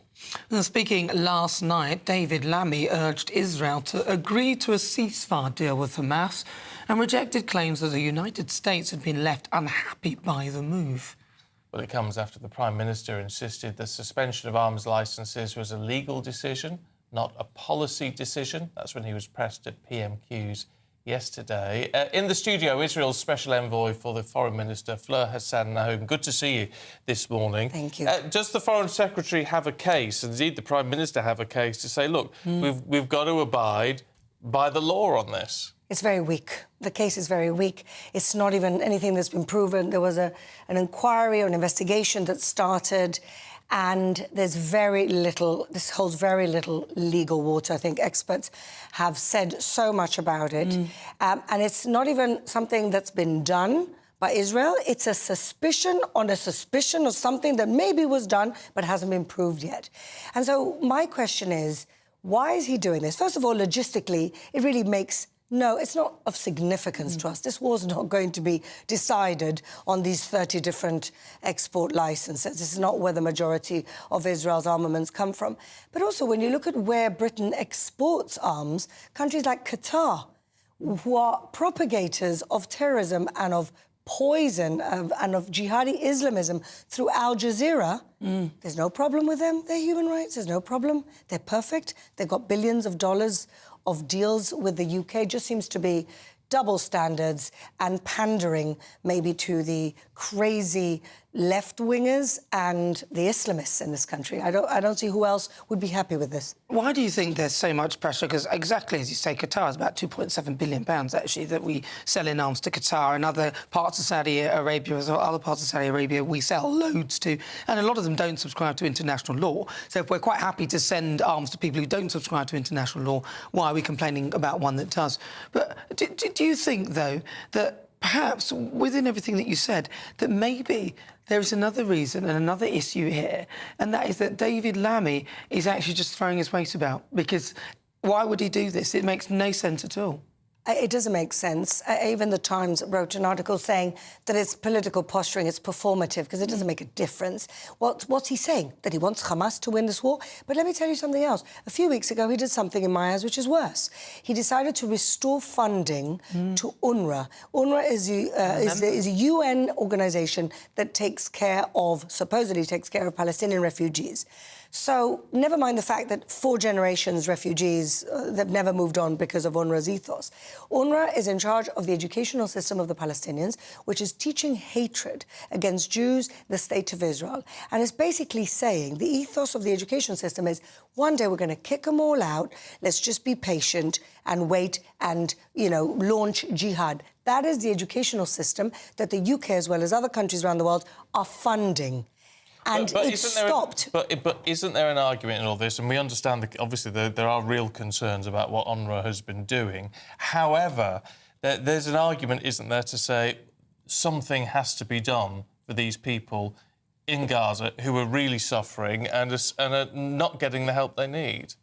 Well, absolutely. But UNRWA, first of all, it's full of terrorists that actually were part of the October 7th massacre.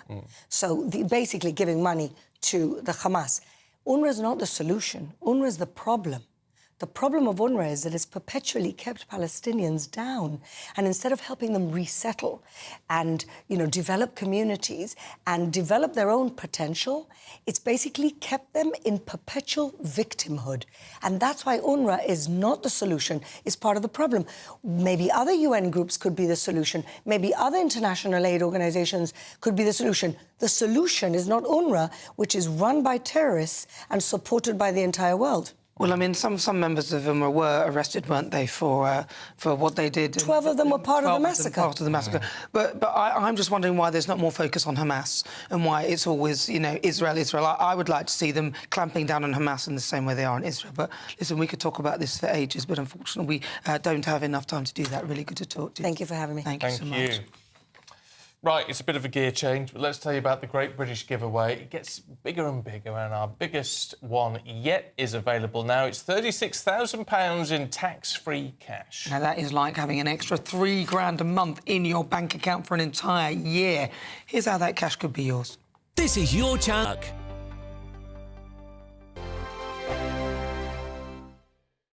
Hi there, I'm Michelle Joplin, and I'm going to take a second to tell you all about my show, Jubes & Co. We start off with the issues of the day. We then bring in both sides of the argument. We get rid of the disrespect. And then you throw me into the mix. And trust me, I'll tell it exactly how it is. And then, of course, the magic ingredient, you at home. We mix it all together, and what have we got? In my opinion, the best debate show in town. Monday to Friday, 6 till 7 on GB News, Britain's news channel.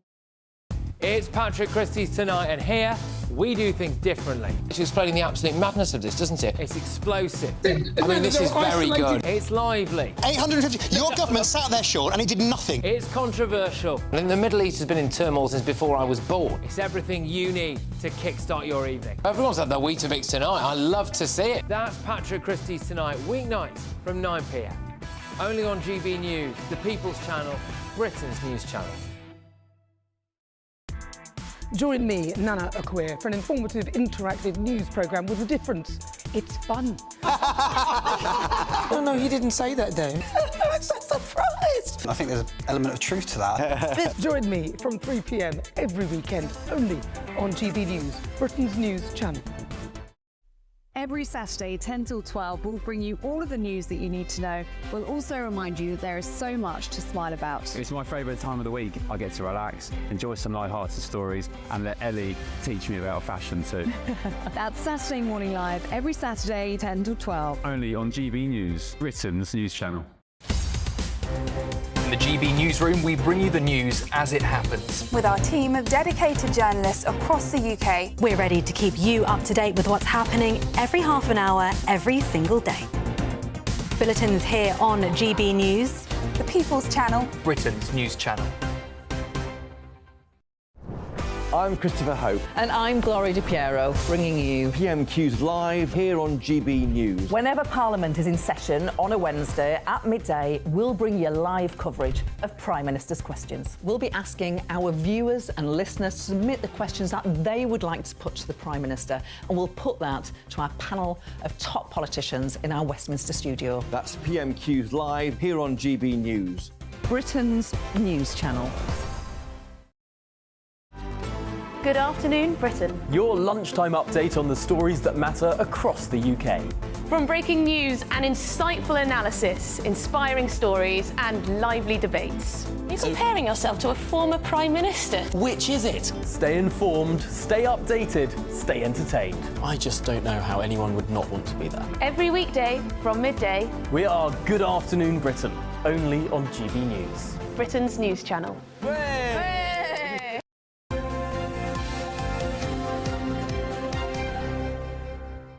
It's 7:30. Good morning to you. Now, the French Interior Minister Gérald Darmanin says Britain's soft-touch migrant rules are to blame for the latest small boats crisis. Now, this comes after 12 migrants have died trying to cross the UK, including a pregnant woman and 6 children. So does the UK have a soft touch on migrants crossing the Channel?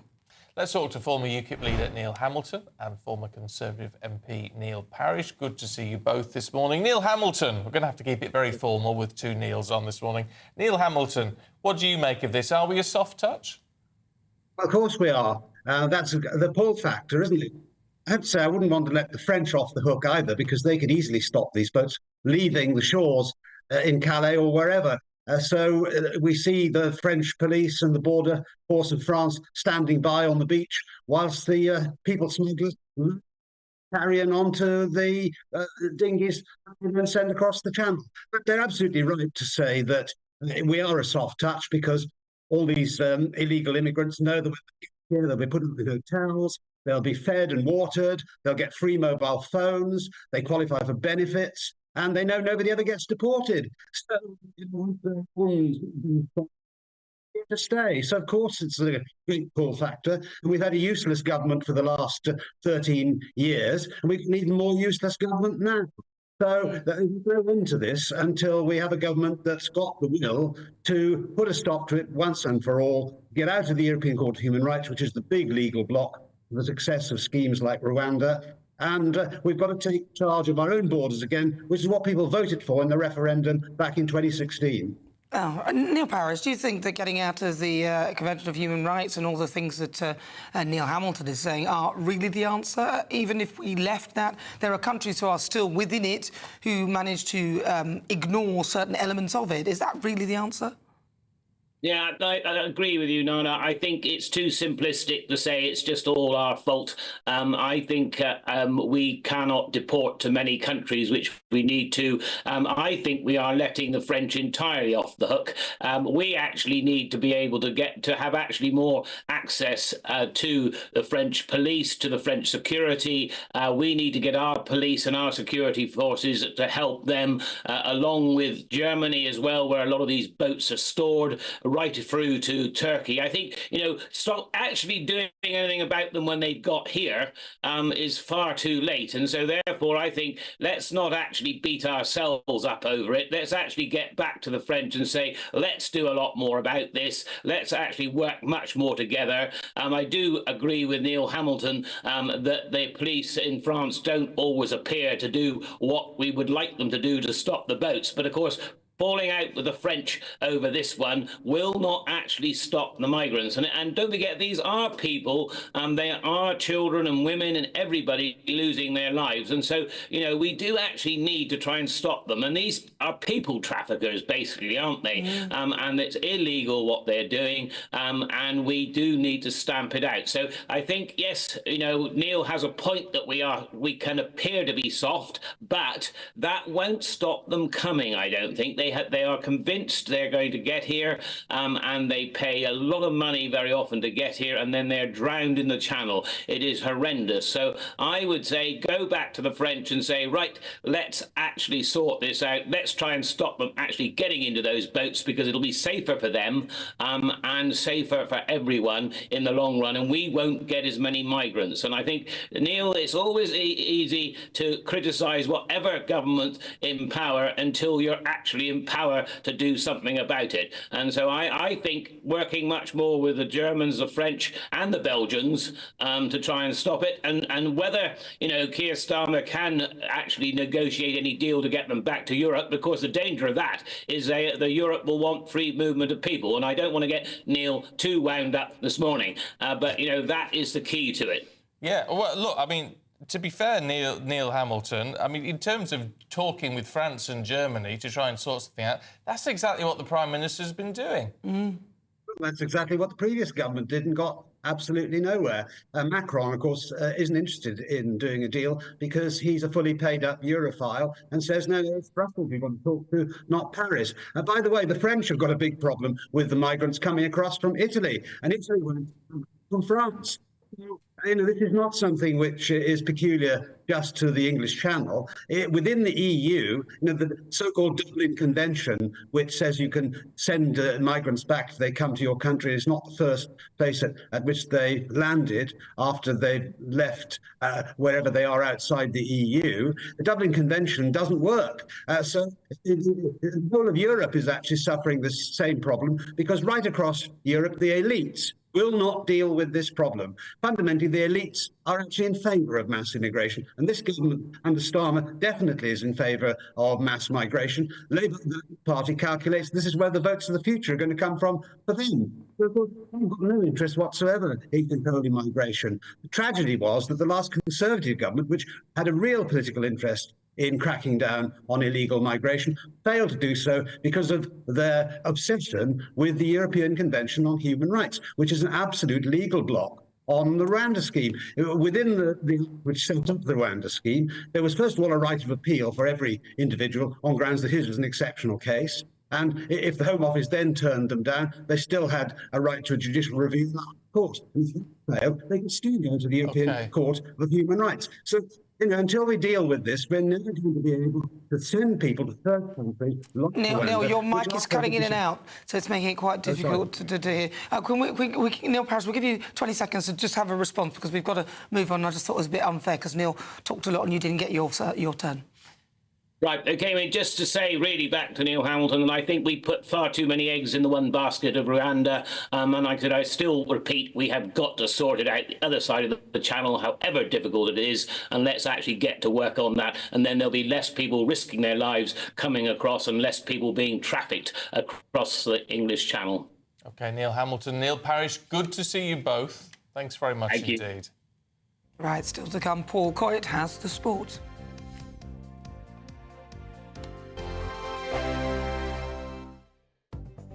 The latest GB News travel.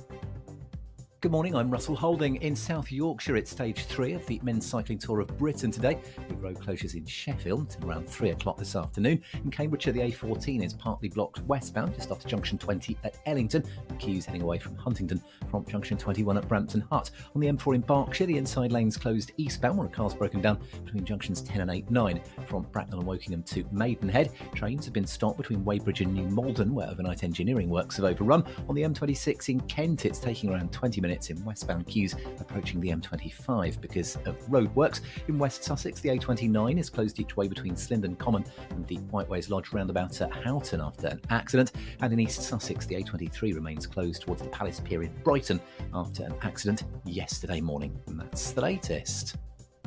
You can stay up to date throughout the day by visiting our website, gbnews.com. Welcome to State of the Nation, daily plunge into the stories shaping our country. I'm Jacob Rees-Mogg, and Monday to Thursday we bring you the insights, the facts, the truth about how our country is being governed. Because what happens in Downing Street matters down your street. Tune in to State of the Nation every Monday to Thursday, 8 to 9 o'clock. Only on GB News, the People's Channel, Britain's news channel. Hi there, I'm Michelle Joplin, and I'm going to take a second to tell you all about my show, Jubes & Co. We start off with the issues of the day. We then bring in both sides of the argument. We get rid of the disrespect. And then you throw me into the mix. And trust me, I'll tell it exactly how it is. And then, of course, the magic ingredient, you at home. We mix it all together, and what have we got? In my opinion, the best debate show in town. Monday to Friday, 6 till 7 on GB News, Britain's news channel. Tune in to Friday Night Live with me, Mark Dolan. GB News royalty with your perfect start to the weekend. Lucky us. Feisty and fearless guests. Well, I'm a normal person, so ask me. Honest opinions that raises more questions than a Gary Barlow tax return. And a few surprises along the way. Might be cold in this studio. That is Friday Night Live with me, Mark Dolan. 8 to 9 only on GB News, the People's Channel, Britain's news channel. Join me, Camilla Tominey, for a frank and honest discussion with those in power that cuts through the spin and gets to the heart of the issues shaping our nation. You haven't confirmed that you want to stand as leader, but you haven't ruled it out either. This report basically says that he's not fit to stand trial. Is he indecisive? Incompetent? I deliver the dose of reality Westminster needs. That's the Camilla Tominey Show at 9:30 every Sunday on GB News. The People's Channel, Britain's news channel.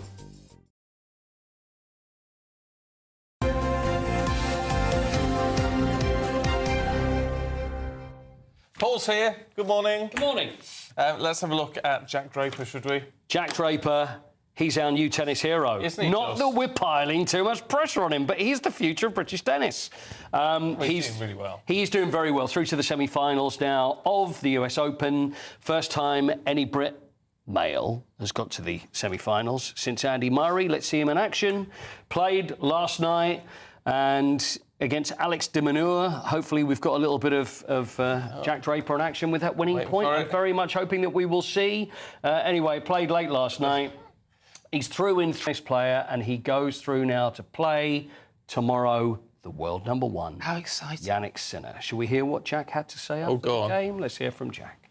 I'd say last year was a real turning point for me, kind of when I had my injury setbacks and taking a lot of time off over the summer because of my shoulder injury. You know, I had to sort of watch, you know, all these young, amazing players winning amazing tournaments and playing on the biggest stages in the world, and you know, I felt like, you know, I just wasn't doing enough to get to that point myself. So, you know, this is not kind of like an overnight thing for me. You know, I've believed for a long time that, you know, I'm putting in the work and doing the right things, and I knew that my time would come, and I didn't know when it would be.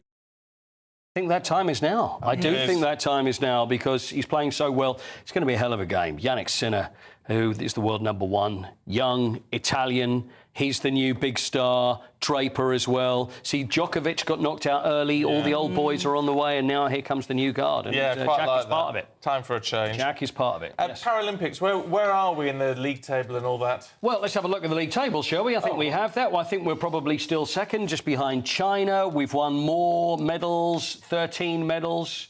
On day 7, that's where we are now, 33. So look, China are just running away with it. But they are. But we're on. If we're Head day of 7, America. so we're on track for our 140 target. Without doubt. But look at the United States. See, the thing is, USA did amazingly in the Olympics. But when it comes to Paralympics, not so. And it just shows how good we are at this. 33 gold medals. Dame Sarah Story, she's 46 now, won her 29th medal since 1992. 2 other golds as well. Dimitri Kutia in the fencing, and Sammy Kinghorn also in the T50 300 metres, which was a great story, and she was excellent yesterday. What happens if you put a pole vaulter and a hurdler against each other? Well, who would you think would win? The world record 400-metre hurdler against the world record pole vaulter. Can he use his pole? He can't use his pole to move him out the way. Carsten Warholm against Mondo Duplantis. Who would you say would win? I'd say the hurdler. I'd say the pole vaulter. Would you? Well, let's find out. They've been arguing between the two of them for some while. Now, there we are. It's Carsten and Mondo. Now, Mondo is on the right there. He's the pole vaulter. And look at him fly. It's only because Carsten had actually said Mondo was very quick on the time. I was right. The pole vaulter won. The pole vaulter won it. I would never think so. Put a couple of hurdles in there, and obviously it's a different story altogether. Last time something similar happened, though, was back in the 90s, and that was Michael Johnson, who ran against the current 100-metre champion, who was Donovan Bailey, and they ran over 150. So it was a 200 against a 100-metre, and Michael Johnson pulled up injured halfway through. So we didn't even find out what happened, but there we are. Good on him. Diamond League is tonight. We've got some great races. Thank you very much, Paul. Pleasure. Oh, she's shutting you up. Still to come.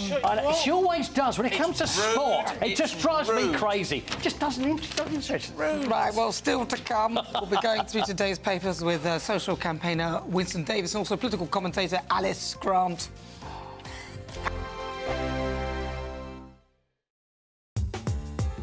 I'm Christopher Hope. From pop stars to politicians, I'll interview anybody in a pub who's got a political opinion. Join me every Friday on Spotify, Apple Podcasts, YouTube or gbnews.com, or wherever you get your podcasts.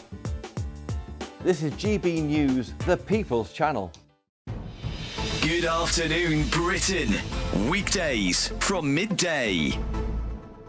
Luis Elizondo says that he worked at the Pentagon and that he knows that they have recovered material that is not from this Earth. He resigned after believing his government wasn't taking the threat of UFOs seriously. So have they been covering up alien material from us? I don't think the claims that are being made in Luis Elizondo's book, Imminent, are new. But I think what we have to pay attention to is the seniority of, one, Luis Elizondo, and two, the people who recruited him, and indeed the people he worked for, which was the Department of Defence and the Pentagon. You think that he was in a position to know about this? Yeah, he would have been. He would have been speaking to the individuals who were taking part in these investigations. You're showing some of those clips just now that potential incursions by objects controlled by a non-human intelligence, potentially. We're not saying alien necessarily, but something non-human. Seems a bit far-fetched to me, Andrew. I'm a sceptic. When people say sceptical, I think as a species, we're relatively new in terms of what we do in space. But right now, we've got a robot on Mars that drives about and has a little helicopter drone that every so often comes up, flies about away 10 feet from it to collect samples and comes back. Now, a species a couple of hundred years down the line from us would have far better technology than that. So who's to say what we're encountering aren't just really advanced probes from something else that's just slightly ahead of us in the technological scale? I don't think that's too far stretch of the imagination. When you do see things like what we just saw there, which was made public, the New York Times did a big expose on all of this, and actually, you know, the world didn't end. We weren't all outside fighting each other for scraps of food and burning down the nearest Lidl, were we? We just thought, oh, that's quite cool. I think now we have to look at it and maybe take a step back, look at the people coming out now, talking about UFOs and thinking, is there something to this that we've maybe been overlooking? GB News, the People's Channel. If you want your news to be straight talking... This is a nightmare for the Conservatives again. Down to earth. It's not just Nottingham where this is happening, is it? And most importantly, honest. Hard-working, middle-class taxpayers, they'll get their book thrown at them. Then catch me, Martin Daubney, Monday to Friday, 3 till 6 p.m. on GB News, Britain's news channel. Every Saturday, 10 till 12, we'll bring you all of the news that you need to know. We'll also remind you that there is so much to smile about. It's my favourite time of the week. I get to relax, enjoy some light-hearted stories, and let Ellie teach me about fashion too. That's Saturday Morning Live, every Saturday, 10 till 12. Only on GB News, Britain's news channel.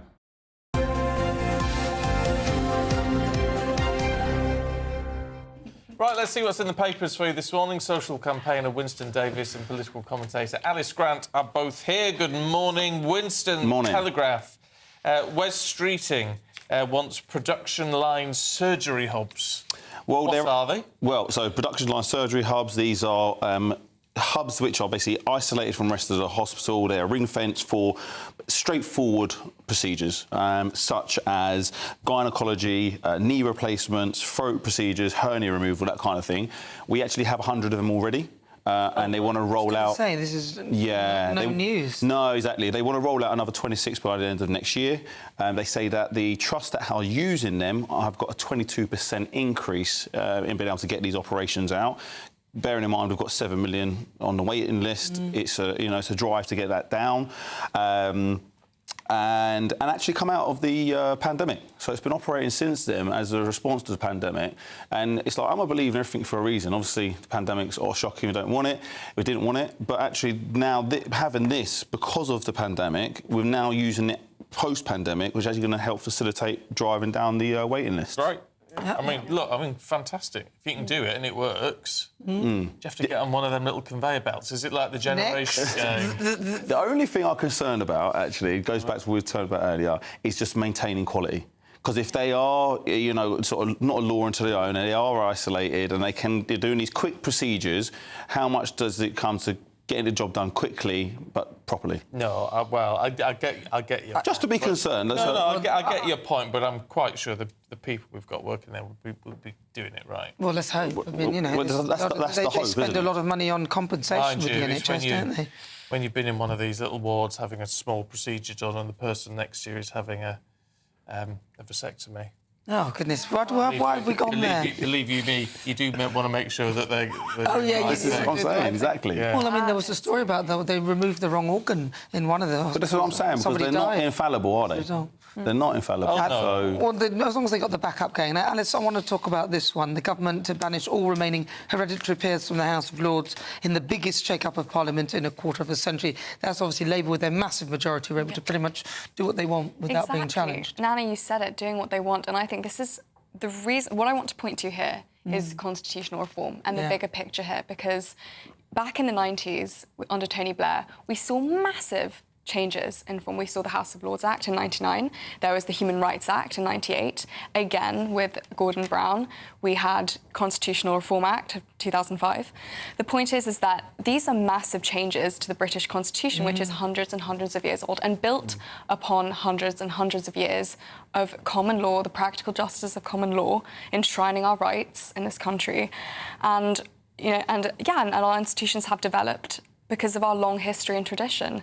And listen, I think that, the debate about the House of Lords is one which I think there are good arguments on both sides, but what I am concerned about is the fact that there are big sweeping changes being enacted to our constitution with no democratic mandate.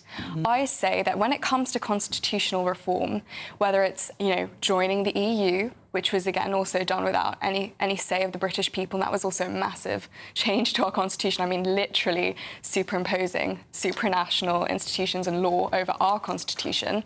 It needs to come to the people. And I think that this will open the door for further constitutional reform if it goes through, perhaps getting rid of the spiritual lords in the House of Lords, the bishops, and also eventually, perhaps even our monarchy will be under threat, because people who have a modernist agenda, people who want to see Britain modernised, I think, but this is the thing, right. You would not have thought, in the 60s, or even before that, ever, that you would have seen, the European Union grow to the superstate that it is, and how it would affect our laws and our constitution. You have to always look in advance of these things, because what starts as often, very small, seemingly okay changes actually eventually leads to much bigger institutional and constitutional reform. Because this is a constitutional issue, isn't it? Exactly. This has been around for many, many years, decades, right? So who is Keir Starmer and his government, just with this massive majority, to come in and do this? I think it does need to be a bigger vote. And obviously, he'll win any... What about hereditary peers? But he'll win any vote because of his majority. So it's that's not democracy, is it? I'll tell you what, Nana, I actually am in agreement with you, Alice. I think, there should be brought to the people. These kind of really important decisions should be made by us, I'm against hereditary peers, right? Yeah. That's my opinion, right? I believe in meritocracy, right? But however, I also believe in democracy. Yeah. So the fact is that, 100%, my opinion, shouldn't be right to have a hereditary peers, but we should have a vote. He would argue that he won the democratic mandate of the people. Well, he would, but which is true. Not really. Well, that's why I would say when it comes to specifically things that will affect our constitution, the British Constitution, hundreds and hundreds of years old, our last legacy, really. I think these things should be brought to the people, because that would ensure that there is fair debate, and that would have stopped things from the Human Rights Act passing through, and the convention, which has damaged us enormously in our the rule of law in this country. So, well, if you've got a view on that, let us know. gbnews.com/your say. Thank you both very much indeed. We'll see you a little bit later on. In the meantime, let's get the check on the weather for you with Ada McGibbon. That warm feeling inside from Boxed Boilers, sponsors of weather on GB News. Hi there, very good morning to you. It's time for the latest update from the Met Office. Heavy rain in the south today, but mostly fine elsewhere, with increasingly warm spells of sunshine towards the northwest. It will feel over the next couple of days like summer has finally arrived in Western Scotland, Northern Ireland, northwest England. That's where the best of the sunshine will be, with temperatures rising as a result. North East England as well as eastern Scotland plagued by low cloud, mist and drizzle. But it's towards South Wales, the south of England, where we'll see increasingly heavy and at times thundery rain developing. Yellow warning in force because that rain's going to accumulate 50 to 100 millimetres each day through Thursday and into Friday. Those spells of wet weather continue across southwest England into the south as well as South Wales during Thursday evening. Heavy at times and persistent could cause localised flooding as well as tricky conditions around the roads and rush hour. But further north, much drier, albeit with a relatively thick and low cloud affecting eastern Scotland and north east England. Some drizzle here as well. Western Scotland, a stark contrast. Sunny skies as we end the day. Likewise for western parts of Northern Ireland. We keep the clear skies in the northwest overnight, but elsewhere a lot of cloud cover. Those outbreaks of rain continuing in the same places, easing off for a little bit, but by Friday morning there is yet more heavy rain appearing into the far south once again. So a wet night to come for southern parts, but elsewhere drier weather Again, a lot of cloud as we start off Friday, but there will be some sunshine around. North of the M4 corridor, plenty of sunny skies and increasingly warm. Now, for some spots across Western Scotland and Northern Ireland, Friday could be the warmest day since May. Temperatures here reaching 25 degrees. But in the south, it's not going to feel pleasant at all with that thick cloud. Those outbreaks of heavy rain continuing on and off through the day. A brighter outlook with Box Solar, sponsors of weather on GB News.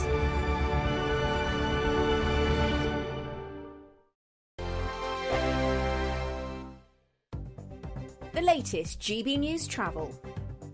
Good morning, I'm Russell Holding. On the M8 in Glasgow, there's a lane closed eastbound after an accident at junction 1 at Provan causing queues. In Cambridgeshire on the A14, there's a lane closed westbound just after junction 20 at Ellington after an accident with queues heading away from Huntingdon towards there from junction 21 at Brampton Hut. Train services have been stopped between Reading, both Newbury and Basingstoke after a train broke down. Trains have also been stopped between Weybridge and New Malden, where overnight engineering works have overrun. On the M26 in Kent, it's taking nearly half an hour in westbound queues approaching the M25 because of roadworks. In West Sussex, the A29 is closed each way between Slindon Common and Deep Whiteways Lodge roundabout at Houghton after an accident. And in East Sussex, the A23 remains closed along Old Stein towards the Palace Pier in Brighton after an accident yesterday morning. And that's the latest. You can stay up to date throughout the day by visiting our website, gbnews.com. This is your chance to win a £36,000 secret salary in the latest Great British Giveaway. That's like having £3,000 each month for an entire year. Extra cash in your bank account that you can do whatever you like with. Take a year off and keep it to yourself. You don't even need to tell the taxman, as it's totally tax-free. For a chance to win £36,000 in tax-free cash, text cash to 63... Down to earth. It's not just Nottingham where this is happening, is it? And most importantly, honest. Hard-working, middle-class taxpayers, they'll get the book thrown at them. Then catch me, Martin Daubney, Monday to Friday, 3 till 6 p.m. on GB News, Britain's news channel. Join me, Neil Oliver, every Sunday night at 6 p.m. on GB News. And if an hour is not nearly enough for you, go to gbnews.com for special extended episodes online every Friday at 9 p.m, where we can truly get into the nitty-gritty of what's going on. GB News, Britain's news channel.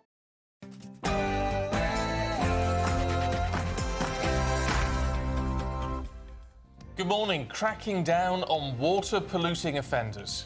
Water bosses face up to 2 years in prison under moves to crack down on contamination in rivers and seas. Well, today the government's going to unveil a package of measures designed to combat the regular dumping of sewage.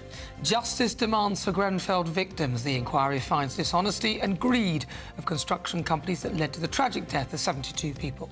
Priti Patel's out. The former Home Secretary eliminated from the Tory leadership contest in the first round of voting by MPs.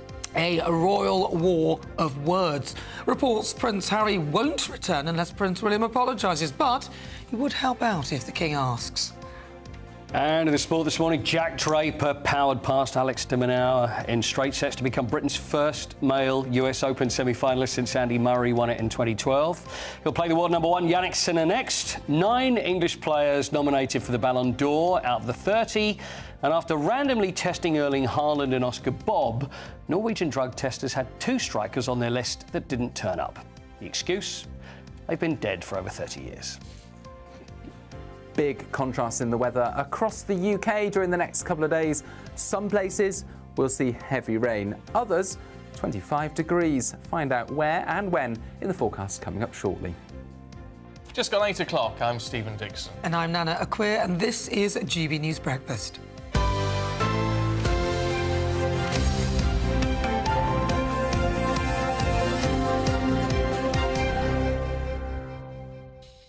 Paul Coy, what do you mean they've been dead for 30 years? Yeah. I mean, I'll tell you the story a bit later, but they do the random drugs testing, and the Norwegian drugs testers, they had a list of the greatest players playing for Norway, and they thought, OK, we'll start with Erling Haaland. So testing Erling Haaland, they go to Oscar Bob, and they've got 2 other fellas. They go, oh, well, where's he? They go, he's not here. And it turned out it's 2 great strikers. One's been dead for about 60 years, the other one's been dead for about 30.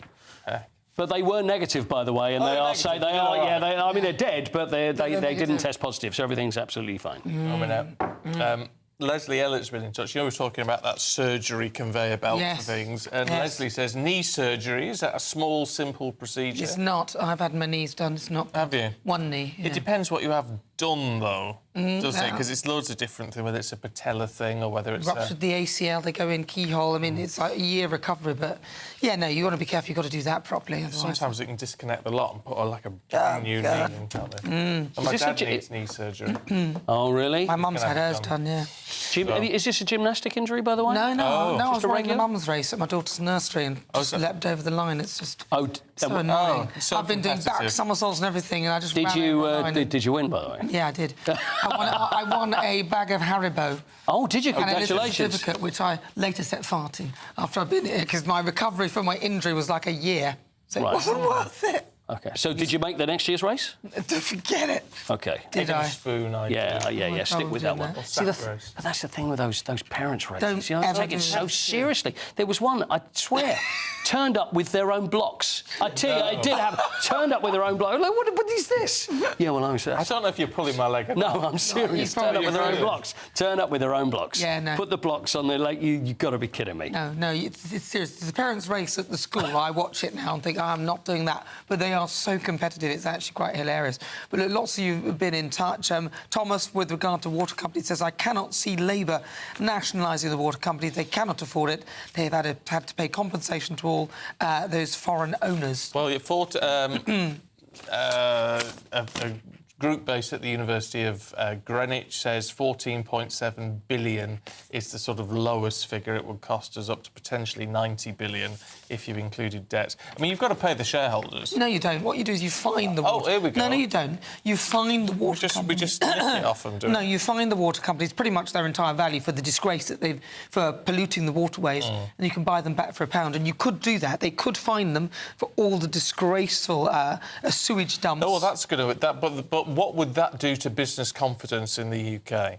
What business confidence would, for the water companies? Well, not for anybody. Yeah, but it depends what you've done. Because if they can do it to the water companies, say, well, we're going to fine you that much for whatever you're worth, we're going to fine you that much and buy you for £1. Yeah. Then you could. That opens the door for them to do that to any company they chose at some point in the future. Yeah, but there has to be a reason, doesn't there? And the reason on this occasion, the reason on this occasion is literally polluting the waterways, which is life and death for many people, including the destruction of the environment, the animals, the fish.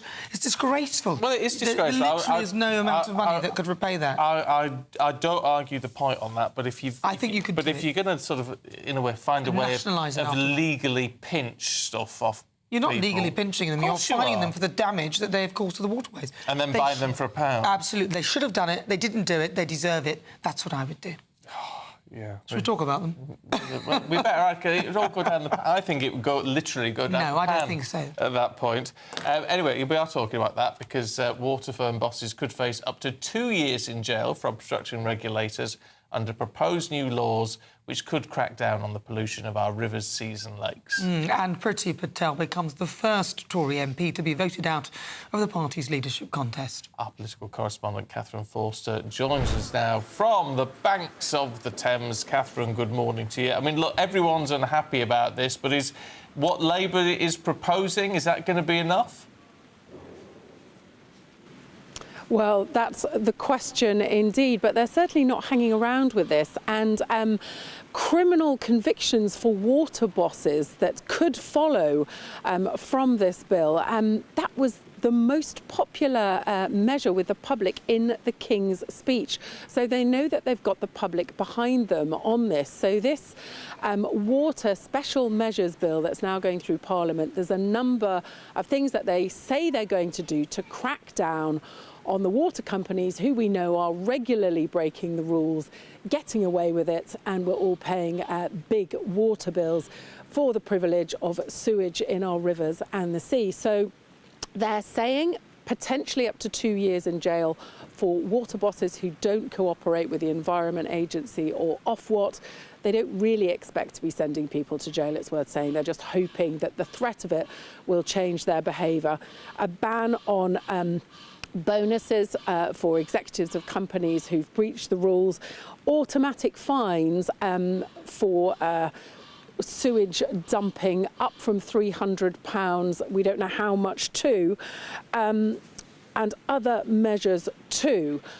But will it be enough? Of course, we don't know. Now, the Liberal Democrats who fought their campaign on social care, but also on the quality of our water, say that this is a job half done. A number of campaign groups say similar.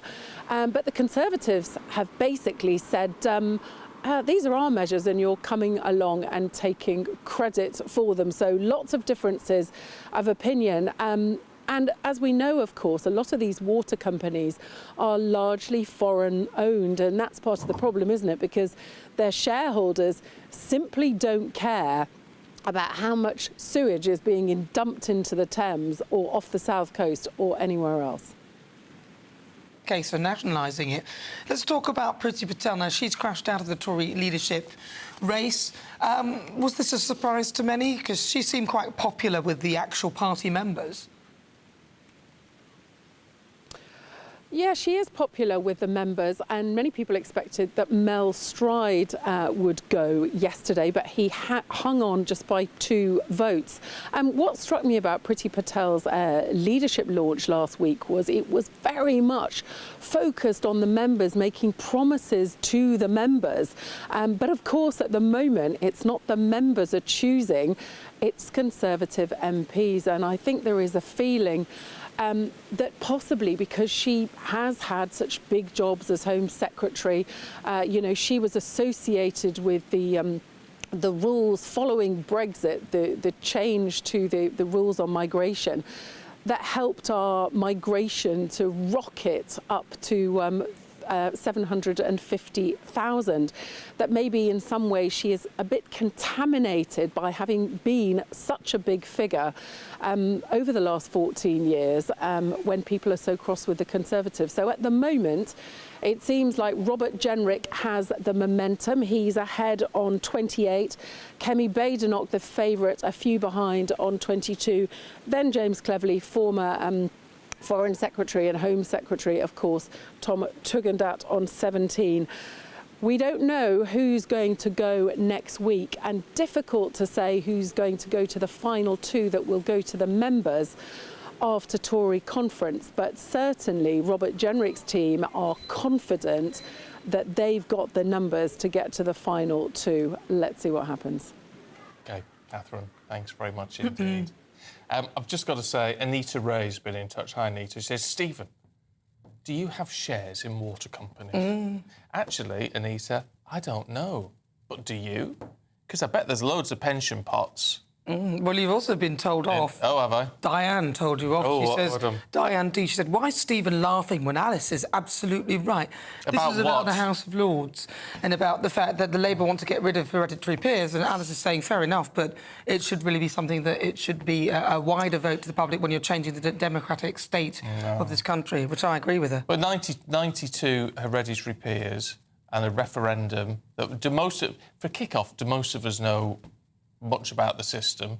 Probably not. Do we really care that much? Probably not. And how many millions of pounds would it cost to hold a referendum? They don't come cheap. To remove 92 people or not remove 92 people for the House of Lords? It's the principle. It's the principle of you can't amending. blow millions upon millions of pounds on a principle like that. Well, I think... Why not spend it on... If you're going to waste 50 million quid or blow 50 million quid, spend it on a hospital. Give pay rises to nurses. Well, it's not going to... Listen, getting rid of these peers, they're going to put something else in its place. And I think if you're going to be behaving in that way, sort of changing the way the democratic mandate and the democracy works in this country, then that has to go through some sort of referendum. Because you might be trying to fudge it in your favour, which is the issue. Well, the argument would be, wouldn't it, that it'd just go to life peers? I mean, would they put any more life peers in or not? Just leave it as it is? Well, if that's the case, they should leave it as it is. But Lorraine's been in touch. She says Labour seem to be destroying as much as they can before they're kicked out in 2029. A lot of people share that sentiment. And then Cathy says, wow, lovely, lively debate between Stephen and Nalin this morning. All very good-natured, which is how debate should be. Go for it, guys. Must I I say? I agree with Stephen. Well, she's a sensible woman, is Kathy. Sensible woman. I would just throw into the mix, though, I don't really think I would reform the House of Lords. You don't? Yeah, exactly. No, I'm not actually a reformer of the House of Lords. And certainly the idea of making it an elected chamber, I think, is crackers. Yeah, we don't want to do that. So I'm not, I'm not saying let Labour reform it and do whatever they want. I'm just saying I don't think a referendum is actually... Well, exactly. I don't know why they should waste energy on that. Actually, no. I don't know why it's even being thought about. Yeah, but that's another one. It's because they've got this massive majority, 158 seats, where they can pretty much do what they like. Anyway, so there you go. Throwing it into the mix. But we do I think we disagree on quite a lot of stuff. Doesn't mean we can't get on. Yeah, it's funny that. I thought I'd agree with you more, but now sitting next to you... No. There you go. Right, now, millions of people across the country, as we know, are really at breaking point with their finances. Shockingly low incomes, leaving a lot of people, surprising number of people, hungry, without the basics, and, of course, fearing that knock from the debt collectors. Now, that's according to debt advice charity Christmas Against Poverty, who've released a report today showing that 11.8 million people in the UK don't have enough money to live on. Anna Riley has the story.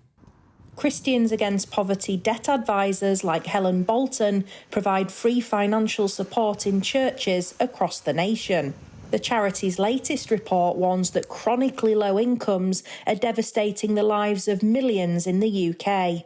This is due to a deficit budget where people's earnings aren't enough to cover the essentials. We're really surprised to find out that 22% of the population are in this situation, and that equates in the UK to 14.4 million people that are inevitably living in poverty because they've not got enough money coming in to pay their essential bills. The overall headline inflation is coming down, but inflation on the basics of life is not coming down, or is coming down very, very slowly. Meanwhile, incomes, whether that's salaries, wages, or benefits, have not gone up anywhere near in line with inflation, and so inevitably things are squeezed. Michelle Neal was helped by the charity after falling into £30,000 of debt. Her home was repossessed and she relied on food banks as her carer's wage didn't cover her bills. There weren't any food in house. It was just one nightmare after another, and we had to start... Well, basically what we had to do is we had to go back and live with Mum for a while. And bearing in mind Mum had dementia, which weren't good, but fortunately council came through because we were classed as homeless. Council came through and we got... It weren't greatest of properties, but it were a roof over his head. Not easy when you're on your own, paying bills and things like that, especially if it's going to go up. With the energy price increase next month, Christians Against Poverty want the government to take action now. We will have people who are cold, who are sitting in the dark, who have... The mental health is going down the pan. One of the things that we're campaigning for is for the government to look at like a minimum income standard, whether that is through benefits or whether that is through legislation about minimum wages or minimum hours that people are contracted for. I guess just to accept that there's not a lot more can be done about expenditure, and so we've got to look at giving a minimum level of income to all families.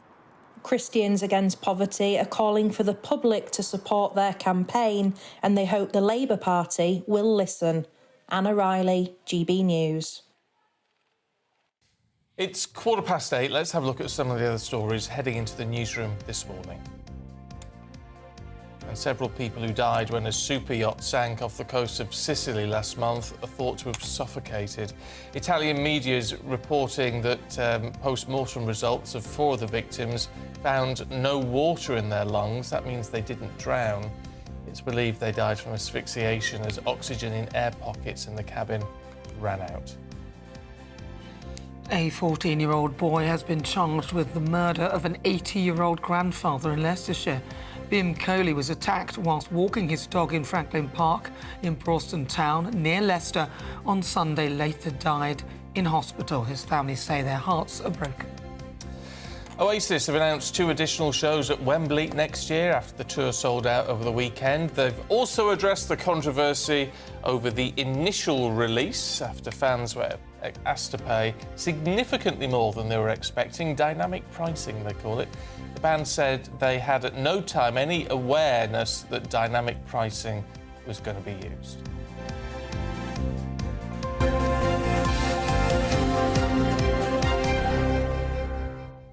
Dynamic pricing. I know. That's called rip your eyes out whilst you're still looking.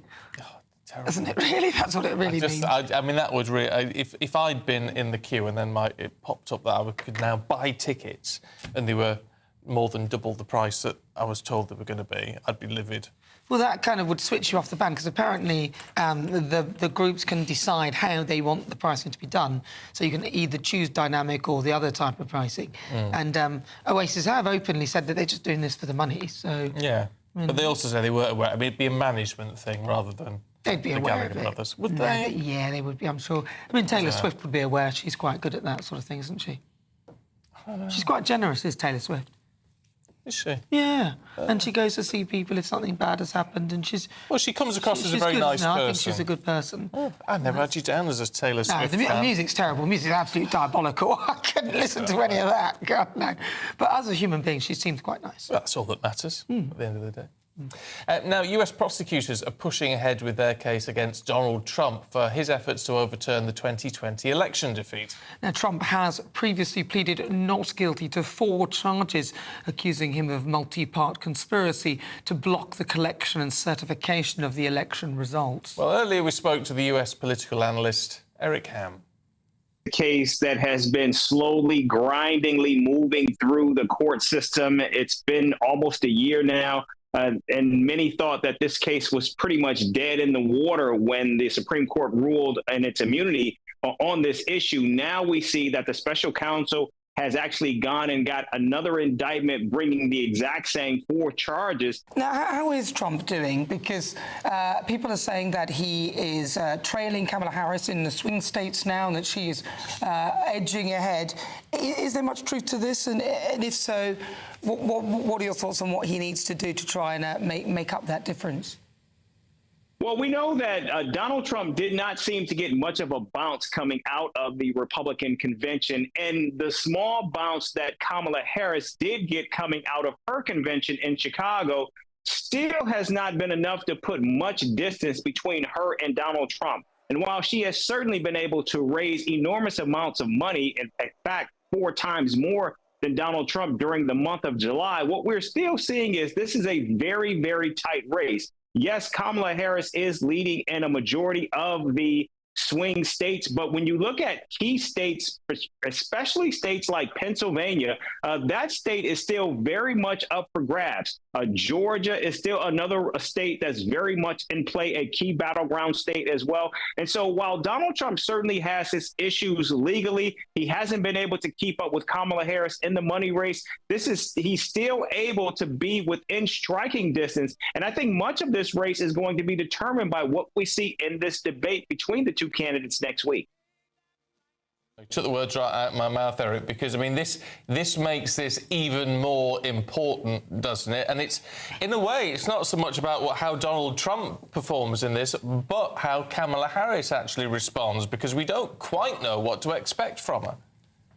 You know, you're absolutely right. Just like during the debate between Donald Trump and Joe Biden, all eyes were on Joe Biden because we knew that his age would perhaps be an issue, and people were watching to see if, in fact, he could actually withstand the onslaught that would come from Donald Trump. Clearly, he wasn't able to do so. Kamala Harris hasn't had a debate in 4 years, and while she's only had that one sit down with the press, many people will be watching to see how she will actually handle this, not only the debate, but the ability to go off script. And so I think that's still a very, very high hurdle that she's going to have to overcome next week. But if she does, I do believe that there could be, emphasis on could be, a glide path for her to win election in November.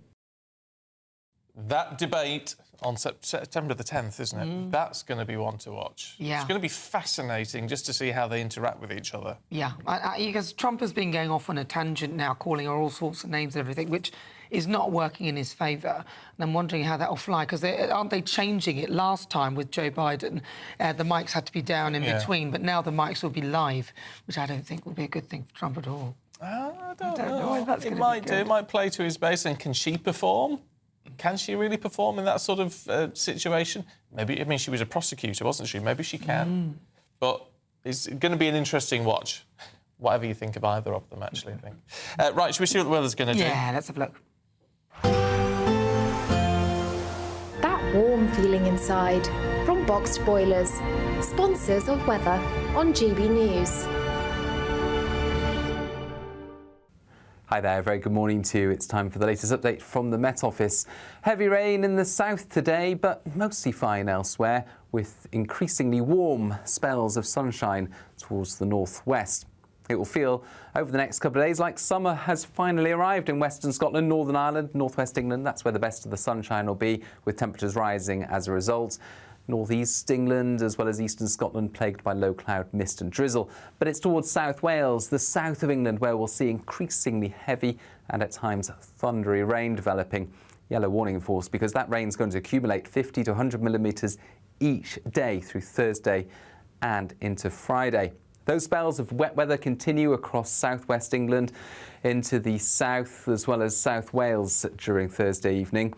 Heavy at times and persistent could cause localised flooding as well as tricky conditions around the roads and rush hour. But further north, much drier, albeit with a relatively thick and low cloud affecting eastern Scotland and northeast England. Some drizzle here as well. Western Scotland, a stark contrast, sunny skies as we end the day. Likewise for western parts of Northern Ireland. We keep the clear skies in the northwest overnight, but elsewhere a lot of cloud cover. Those outbreaks of rain continuing in the same places, easing off for a little bit, but by Friday morning there is yet more heavy rain appearing into the far south once again. So a wet night to come for southern parts, but elsewhere drier weather. Again, a lot of cloud as we start off Friday, but there will be some sunshine around. North of the M4 corridor, plenty of sunny skies and increasingly warm. Now for some spots across western Scotland and Northern Ireland, Friday could be the warmest day since May. Temperatures here reaching 25 degrees. But in the south, it's not going to feel pleasant at all with that thick cloud. Those outbreaks of heavy rain continuing on and off through the day. A brighter outlook with Box Solar, sponsors of weather on GB News.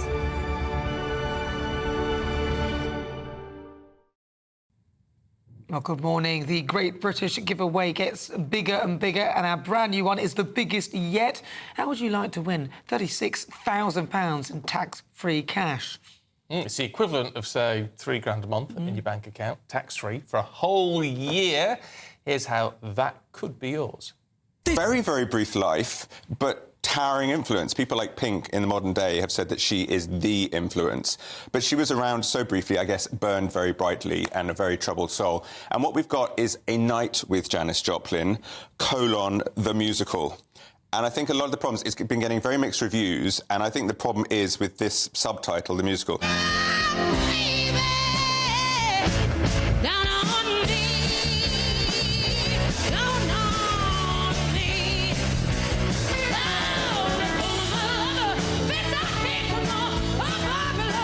That does it no justice at all. Really? It's staggering, stunning in an audience. So what we have is A Night with. It's as if she's in concert. She's sitting on the stage, she's swinging from a bottle, and she's singing and giving us little memories, thoughts on life. I think I see where you're going, because some critics have said it's a fantastic individual performance that sits in an empty vessel of a show. Yeah. And you're saying that that's because the expectations of what the show is have been wrong. Yes, I agree. And I do think that it's obviously a very loving show. There's very little reference to drugs. There's a bit of a throwaway comment. So we don't really look at the demons. What we do is we explore womanhood very powerfully, but also the blues. How long do we have to see this? This one it's on until September the 28th. It's on at the Peacock, which is just down by Aldwych in London. Quite a small auditorium, actually. No, it's a big auditorium. So the Peacock is it's a bit of a barn of a room. And again, I would say this show might be better in a slightly smaller venue, but I cannot recommend the performances highly enough. GB News, the People's Channel. Welcome to State of the Nation, daily plunge into the stories shaping our country. I'm Jacob Rees-Mogg, and Monday to Thursday we bring you the insights, the facts, the truth about how our country is being governed. Because what happens in Downing Street matters down your street. Tune in to State of the Nation every Monday to Thursday, 8 to 9 o'clock. Only on GB News, the People's Channel, Britain's news channel. Hi Hi there, I'm Michelle Dewberry and I'm going to take a second to tell you all about my show, Dubes & Co. We start off with the issues of the day. We then bring in both sides of the arguments. We get rid of the disrespect. And then you throw me into the mix. And trust me, I'll tell it exactly how it is. And then, of course, the magic ingredient, you at home. We mix it all together and what have we got, in my opinion, the best debate show in town. Monday to Friday, 6 till 7 on GB News, Britain's news channel.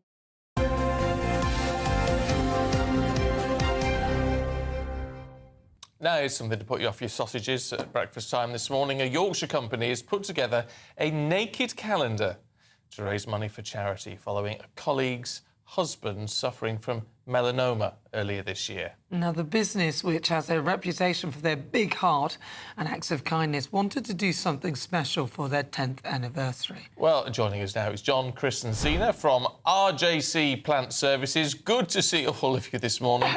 Now, a naked calendar, it's not a first, but it's certainly a very brave move. Why did you want to do it, John? Well, we wanted to do something a bit different. It's been our 10-year anniversary, and we put it to the lads to see what they thought. And the woman came up with this idea, and we thought, yeah, we'll go along with that one. This is just an excuse to get your kit off. It is. So you're in this calendar. You're all in it. Is this all men, or the ladies are in this as well? Thankfully, being the only female at RJC, I did get a swerve. Oh, very good. Oh, did you? Oh, come on, Zena. No, Zena, you were wise. I mean, this could have been a ploy, Zena. I wouldn't. No, I'm teasing. I think so, yeah. What do you make of it, though, Zena, as the only woman working there? Oh, I think it's great. I mean, we do a lot for charity anyway. And when this idea came up, I just thought it was a great idea. All the lads got really involved. I'm super proud of them for being so brave and taking part in it. So how much does one of these calendars cost then? And is it for this year now, or does it start now? When does it start? Is it a January calendar? It's for next year, and it's £10. You can purchase them on our website, or the village shop in Church Fenton where we're based, or the tea room in Cawood. So yeah, there's plenty of places we can get. We can post them out. So you know, if you get your name down, we'll send you one. Don't worry. What do you reckon, Chris, in terms of? I mean, is this turning your workforce into local celebrities? I'd like to think so, but I'm not so sure. But it's all good fun. That's the main thing. We had a good day. It was a good laugh. So yeah, let's see what happens. Now, you are also raising money with the calendar, aren't you? Tell us a bit more about that. So the charity is Melanoma UK. A friend of the business got diagnosed with skin cancer. Thankfully, he's okay, but he also works in the construction industry. So it just seemed like an obvious thing to do. Obviously, with the calendars being naked, we are showing a lot of skin. So we're just trying to raise awareness that guys working in the construction industry who are working outdoors a lot really do need to be careful, put the SPF on, wear hats, cover up, just be really mindful that it is a risk. Yeah, it's an important message and great to be raising money for Melanoma UK. I wonder why, though. Why is RJC, why is it a company with such a big heart? Because as we know, a lot of companies don't have that. Why is it important to sort of be putting something back for you guys? We've done it for quite a while. Just nice to give something back and try and make a difference. I think it's just, and it is very overwhelming. The things that we've done and the feedback that we've had has been great, and it spurs you on to do more. So it's so watch this space. I try and keep my clothes on for the next one. Well, look, it's really good to talk to all three of you, John, Chris and Zena. Best of luck. I hope the calendar flies off the shelves. I'm sure plenty of people will be logging in and trying to get hold of one. Thanks very much. Thank you. Thank you very much. Thank you. Aren't they lovely? Yeah, I just think it's really, when companies want to do something and want to help out and raise awareness and all that stuff, I just think it's really nice. We could do one at GB News. We should do. Hey, don't say that out loud. Did I say that out loud? Doesn't have to be a naked one. Well, Some viewers might think that maybe, but there's still to come. We don't want to put people off. Yeah, there's breakfast, isn't it? Paul Coyte has the sport. That's on the way. That's next. This is GB News with Stephen and Nana.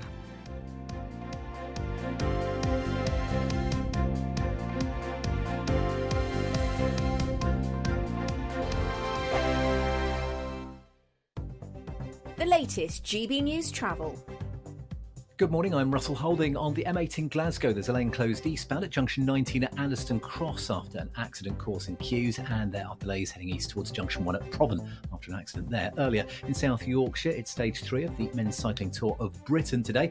Road closures around Sheffield until 3 o'clock this afternoon. In Suffolk on the A14, there's a lane closed westbound where a lorry's broken down just before junction 49 at Stowe Market, with queues from junction 50 at Stowe Upland. Trains have been stopped between Weybridge and New Malden, where overnight engineering works have overrun. On the M26 in Kent, it's taking half an hour in westbound queues approaching the M25 because of roadworks. And in East Sussex, the A23 remains closed along Old Steine towards the Palace Pier in Brighton after an accident yesterday morning causing delays. And that's the latest. You can stay up to date throughout the day by visiting our website, gbnews.com. I'm Christopher Hope. From pop stars to politicians, I'll interview anybody in a pub who's got a political opinion. Join me every Friday on Spotify, Apple Podcasts, YouTube or gbnews.com, or wherever you get your podcasts. This is GB News, the People's Channel. Join me, Neil Oliver, every Sunday night at 6 p.m. on GB News. And if an hour is not nearly enough for you, go to gbnews.com for special extended episodes online every Friday at 9 p.m, where we can truly get into the nitty-gritty of what's going on. GB News, Britain's news channel. In the GB Newsroom, we bring you the news as it happens. With our team of dedicated journalists across the UK, we're ready to keep you up to date with what's happening every half an hour, every single day. Bulletins here on GB News, the People's Channel, Britain's news channel. Mark Dolan tonight is your weekend dose of news, debate and entertainment. This sounds like a wild conspiracy theory. Don't miss My Big Opinion. Mark Meets and My Take at 10. Democracy is a funny old thing. And we don't do boring, not on my watch.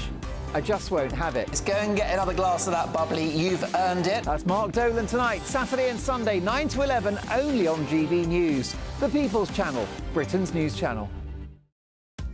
Are the newspapers getting you down? My wife didn't divorce me that month. Struggling to separate the wheat from the chaff? I know that it's a bit of a circus at the best of times.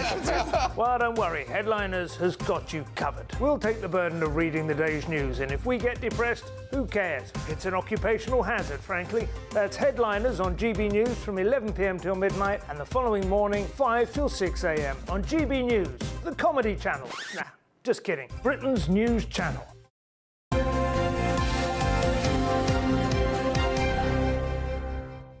Paul Coyte's here. Good morning. Good morning. New balls, please. Yes, tennis, Jack Draper. I'm very excited about this. Yes. US Open. I've not been quite as excited as I was. Well, Is that his manure. I'm so close to how manure can be so close to manure. He must have to keep saying it's manure, not manure. Yeah, and he's playing like, well, it's okay. He's injured. We'll give him a break here. So Alex de Manure, 6-3-7-5-6-2, and Jack Draper. He wasn't overdoing it with the celebration, which I like. Kept it tempered. He knows he's got a big job ahead of him. Even that's one as well. God, you've done and I it didn't even realise I did it there. But anyway, save me. Let's hear what Jack Draper had to say yesterday. I'd say last year was a real turning point for me.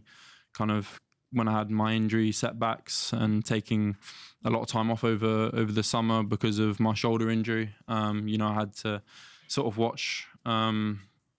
All these young, amazing players winning amazing tournaments and playing on the biggest stages in the world. And, I felt like, I just wasn't doing enough to get to that point myself. So, this is not kind of like an overnight thing for me. I've believed for a long time that, I'm putting in the work and doing the right things. And I knew that my time would come, and I didn't know when it would be. Flick the hair back. Yeah. I mean, I often have that trouble. You're just jealous. Yeah. You're just jealous. But he's going to be playing Yannick Sinner tomorrow, the world number one. Yes. From Italy. He beat Daniil Medvedev in 4 sets yesterday. Let's have a look at him in action, shall we? Here comes Yannick Sinner. This is going to be tough. And him and Jack Draper are both... Shall we hear what Yannick had to say? This is Yannick Sinner talking after his... It's going to be a tough match. He hasn't lost 1 set yet. He's playing great. He's serving great. I saw also the match today. He's hitting very, very strong. So it's going to be a tough match. But I'm looking forward to it. And hopefully it's going to be a good match. Yeah, he's got the same hair going on as well. Yeah. That's what the young tennis players wear these days. That's how they look. So I've got a fact about Arina Sabalenka. She plays. She plays in the semi-finals of the women's competition. She's the number 2 seed. She's playing Emma Navarro. She's got a faster topspin forehand speed than any other player. This is male or female. Oh wow! So I mean, it's incredible. So her forehand speed is 80 miles an hour. Carlos Alcaraz is at 79. Wow. Yannick Sinner, 78. Novak Djokovic. Your forehand speed's about 65 miles an hour as well. Yeah. Is it? Are you good at tennis, Steve? Oh, excellent, yeah. And but anyway, there we are. So that just shows how good she is.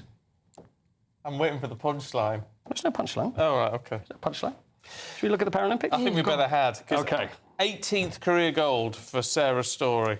She is incredible. Legend. She is incredible. She's 46 and still she continues. There we are. There's the medal table anyway. We're second, 33. I just want China out there, you know. Let's forget China. I think it's from what goes on below there. So we're top of the medal. Is it wrong that I ignore China? No. So it's China there. So there we are, top with the United States second. The Netherlands there in third. I'm sorry, but there you go. Sarah Story, 46 years old. There's got to be a point when she thinks, you know what? I'm going to give this a rest. But she's been going since 92. Well, why since should she? Barcelona, She's still winning.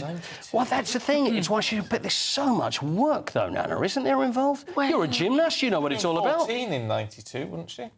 Is that right? Something like that? Yeah, that would be... I guess that would be right. Let me know. It would take me a long time to work that out. But anyway, time trial. She was a swimmer as well. So time trial, she won the 29th medal since 1992. So, and there were 2 other golds as well that we won yesterday, including Sammy Kinghorn in the T50 300 metres. It's a no lower limb function thing, and it's with the wheelchair. Unbelievable story. Broke her back at 14, and this was through an accident that happened on a family farm, ice and snow, and then she's turned her life around and now an Olympic champion. So well done to her. It's brilliant. Absolutely fantastic. Really is, absolutely. Can we talk? We know we teased it at the top. This drug testing. Norway's drug testing. Yeah, the football team. So, obviously, there's drugs testing in all events. And the Norway football team got a visit from the drugs testers. Usually, they'll have to provide the urine sample. At least it often happens when I've spoken to players. It happens after games. And also with tennis players and often athletes, because there's so much energy, they can't go. So they have to be like there for 2 hours and they have to have a drugs tester standing right next to them. Yeah. So, I mean, if you're a bit shy about that situation, you could be there all day. So they literally, obviously, because you never see them go to the loo, do you? They just do the game and there's no sort of... See, the thing is, that was the thing. If I was a professional sportsman... toilet break, can you? It's like, you know, so there's finals, game, set, match, the final match... I'd be nervous before. I'd just be about to say if the... I'd go... do you mind if I just... So... But anyway, the urine sample, Erling Haaland, they called him out, OK, and Oscar Bob, so they're going for the good players. They went for Jorgen. Have we got Jorgen? Is there a picture of Jorgen Juve? There's Jorgen. Now, can you tell, possibly, that maybe Jorgen is not a player from these days? Norway's all-time goal scorer. Right, good on him. Jorgen died in 1983. They're not going to get much urine from Jorgen, are they? And the other one was Einar Gundersen. Oh. That's sepia. So you know that's even further back. A Norwegian great. Einar played 100 years ago and died in 1962. And he was actually seriously on the list for them to drugs test. Wow. They're taking the... no. Very good. Unfortunately, they couldn't take any because there was none available. Honestly, what are they thinking? I know. I think what they had, there was a list, and so looking through, going, right, we want the top Norwegian players. So we want to go for the real big ones. So let's go with... And then they're going, OK, where's Einar? I hope the drug testers don't come over. They'll be asking for George Best. I know. Well, actually, they've come to GB News asking for Reggie Bosanquet. Haven't found him yet, but anyway. But anybody, please, no. no sign of Ina. So I think they finally believe that they can just leave that one alone. Right, thank you, Let's Paul. hope so. Quite right. Lovely. Thank you. We'll see you tomorrow. Look forward to it. Excellent. Right, well, we're still going through the papers today with social campaigner Winston Davis and political commentator Alice Grant.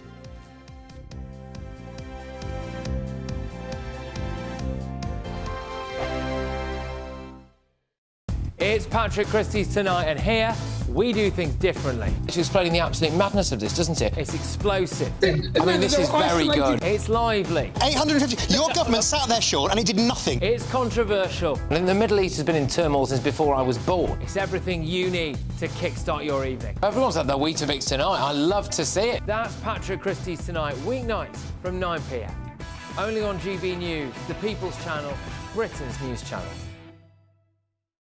This is GB News, Britain's news channel. Top gear to top beer. See what we did there. Jeremy Clarkson. Hundreds of people have been queuing to be some of the first punters inside Jeremy Clarkson's new pub in Oxfordshire. It's called the Farmer's Dog, and it opened to the public at midday yesterday. Now, I mean, this is it's called the Farmer's Dog, and it's just outside of Burford, just off the A40. Jeremy Clarkson brought it with him, and yesterday there was a 4-hour queue for a pint at the newly opened bar. The serious point of this story, and what, to be fair, Clarkson's doing, is like he's done with his farm, Diddley Squat Farm, which has been a very popular TV series. It is actually promoting the British pub. Jonathan, we know they're closing at a rate of knots in this country. Because this is Jeremy Clarkson's comment on why Sir Keir Starmer is banned. They're a hopeless bunch. Starmer hasn't done much to endear himself to me yet. Well, have a look at farming. It might turn around. You never know. So, I mean, this is the thing. I mean, the political point here, David, isn't it? It's like, you know, Jeremy Clarkson has raised, the issues of farmers in this country and how much of a struggle it is for them. And he's now doing the same for the pub trade. So there's a serious point to what Clarkson's doing. Absolutely. I mean, these are two things which are part of our heritage: pubs and farms. You're talking about farming.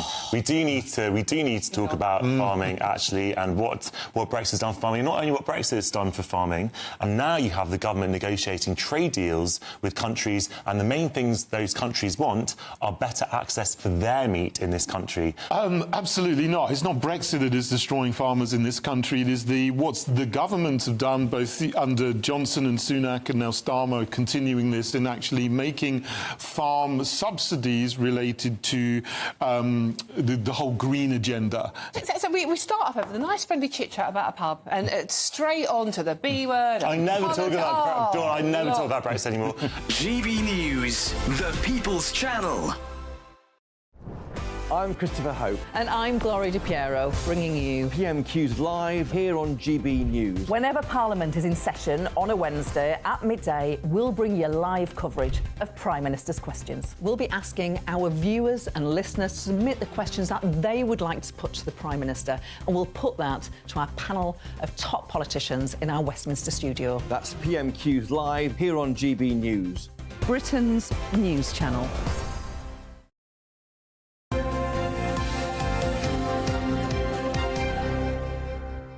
My body's a temple. Then you should worship it daily. Anyway, that was just conversation from the break. Let's go through the papers with social campaigner Winston Davis and political commentator Alice Grant. Good to see you both once again. In the Mail, Winston, Dame Priti Patel is out. She is out. Yeah, she's gone. Which it doesn't surprise me in terms of how the MPs have voted, but she's one of the favourites as far as the party members go. Yeah, and actually, so she's out, and she said in her closing, in a message to her supporters, that she thinks members should have more power into deciding what happens with the party, and maybe it was like a little swipe on the way out, but whilst thanking her other, running mates. And then Robert Jenrick's now the most votes, 28 votes. Kemi Badenoch was second on 22, and what's his name, James Cleverly, 21 votes. And they've come out in punchy statements about we must, be forgiven and admit our faults and whatnot. What do you reckon, Alice? Sound like an ex-boyfriend. No, the point is that here we have Kemi, who I think is the person who will inspire the most people to vote for the Conservatives again.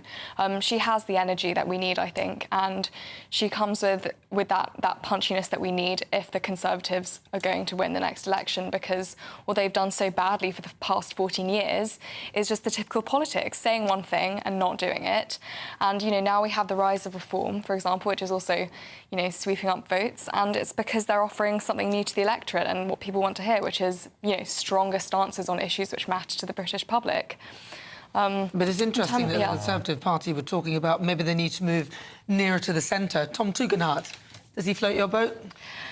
I just think it's just more of the same. You know, this is just, we're not going to achieve anything truly conservative with these kind of very liberal, almost like Blairite type of people. And you that's know, what wins elections, though, isn't it? You've got to appeal to the centre ground. I think surely you should appeal to the issues that the British people care about the most. You know, and it's not about being extreme or about, you know, having, you know, extreme views. I think it's just about being sensible and being strong and being principled and being honest and having integrity. I mean, everyone, you know, forgets about what happened during COVID, but the kind of totalitarian lockdowns that were imposed on us. This was coming from a Conservative government, which is supposed to stand up for our freedoms and our rights. They went a bit, they went completely lefty. Well, this is the thing. The people who seem to be appealing to their actual voting base and what conservatism is about, they seem to be getting rid of and putting people like Tom Tugendhat in, which makes no sense to me. But let's move on. Let's talk about Angela Rayner. Now, she's ready to cut back from the right to buy, a scheme that she herself benefited from. Yeah, exactly. So she benefited from a right to buy, but she's been under pressure, and the local council are making under pressure because we're losing so much social housing in the country. We're not building enough houses. We've had net loss of social housing since 1981 since 1981 in this country. We've had private rental properties have doubled since 1980, and homelessness is at all-time highs. So it's like, the thing is, I think it's a great initiative to be able to buy your own property, but if that's at the expense of people that need it, because if you can afford a property, you're working, you've got an income, you're showing that you're ready to move to the next stage. But then if that takes away the supply and they're not replenished for other people that need it, I understand. That's it. Well, it's replenishment is the issue. Yeah. I can't really take them seriously after Jazz Athwell, the Labour MP who set up the licensing scheme for houses, and then it turns out that he is one of the biggest landlords in the House of Commons, and turns out that 7 of his properties didn't have licences, and there were mould and ants. I mean, I don't know whether you've seen the story about him. Yeah, I'm not surprised. I mean, with my generation, most of us are not going to be able to afford to buy our own homes in the future. And that is deeply affecting us, and that's deeply affecting society, because if you can't afford your own home, you don't feel you have the security to have a family. I mean... But what about in places like Netherlands and Germany? Surely your generation would be looking to those kind of societies. They're not even bothered about home ownership. Well, that's the thing. I mean, I think British priorities are different, and I think people are looking to places like America where it's, you know, better wages. And I know so many people in my generation who want that opportunity, who want to own their own property, who want to do well, who want to be paid a fair wage.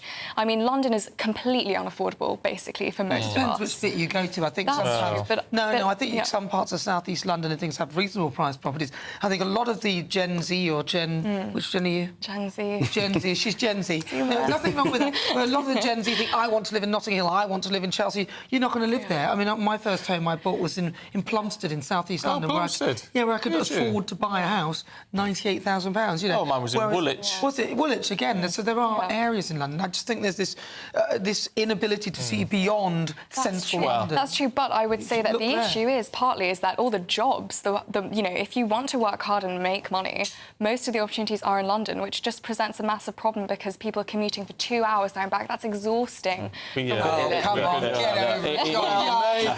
Maybe I want my house at Chelsea. Maybe you're spending too much on coffee. Yes. According to the Daily Mail. That's also very true. I mean, I have a reusable cup that I bought in Japan, which I find very useful, but it's true, coffee is extraordinarily expensive, and as someone who is very reliant on it, it is a bit of an issue. Because it reckons, though, I mean, people aged 28 to 43, according to the Mail, spending £728 a year on coffee, 676 for Gen Z.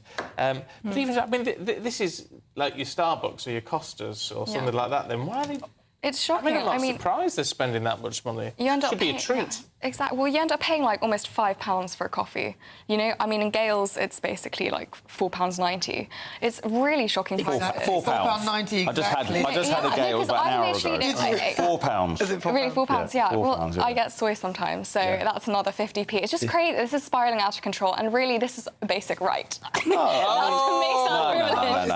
I think, you know, I can't stand. Actually, the best thing about uni was the coffee was £1.50. But it depends, right? Look, I don't really put it in a cup. I don't really drink. I don't go out really. My life is like working, family, whatever.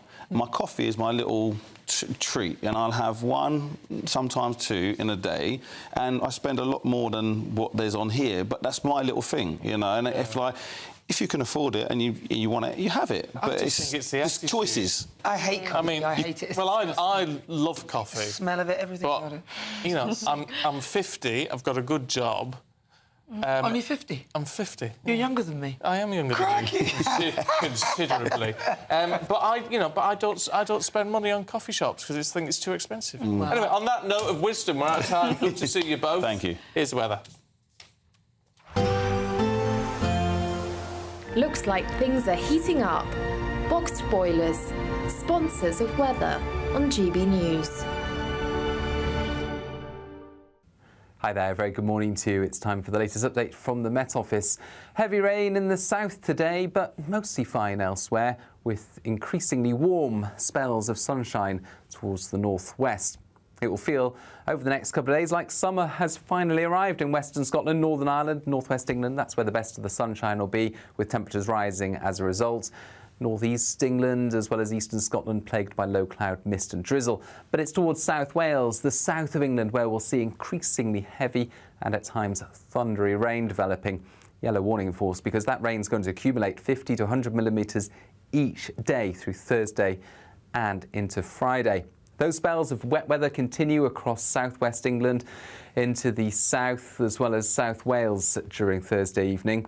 Heavy at times and persistent could cause localised flooding as well as tricky conditions around the roads and rush hour. But further north, much drier, albeit with a relatively thick and low cloud affecting eastern Scotland and northeast England. Some drizzle here as well. Western Scotland, a stark contrast, sunny skies as we end the day. Likewise for western parts of Northern Ireland. We keep the clear skies in the northwest overnight, but elsewhere a lot of cloud cover.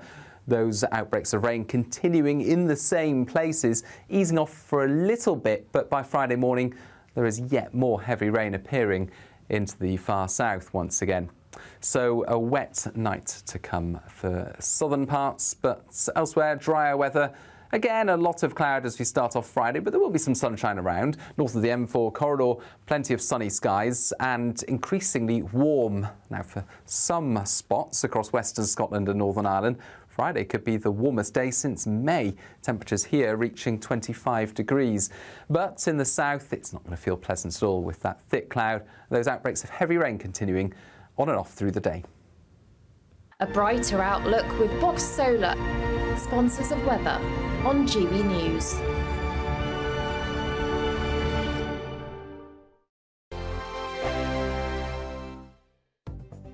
The latest GB News travel.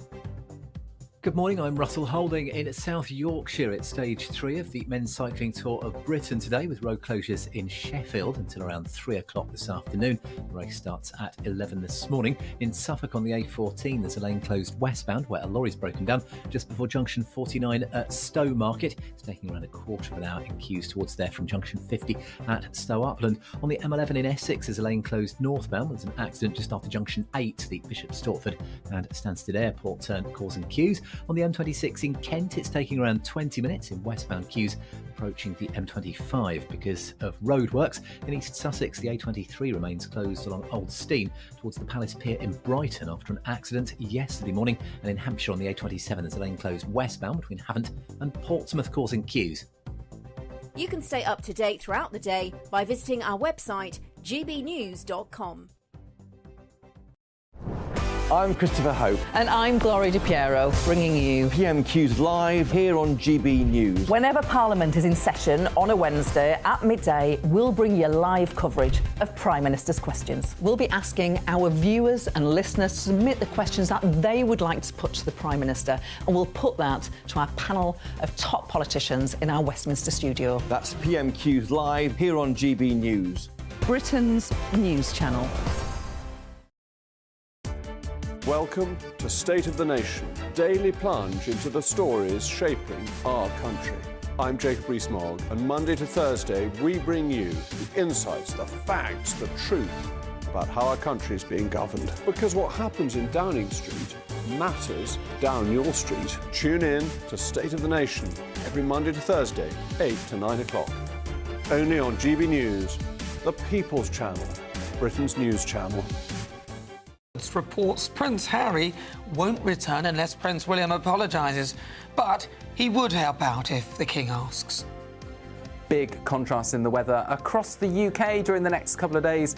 Some places will see heavy rain, others 25 degrees. Find out where and when in the forecast coming up shortly. Just got 9 o'clock. I'm Stephen Dixon. I'm Nana Acquia, and this is GB News Breakfast.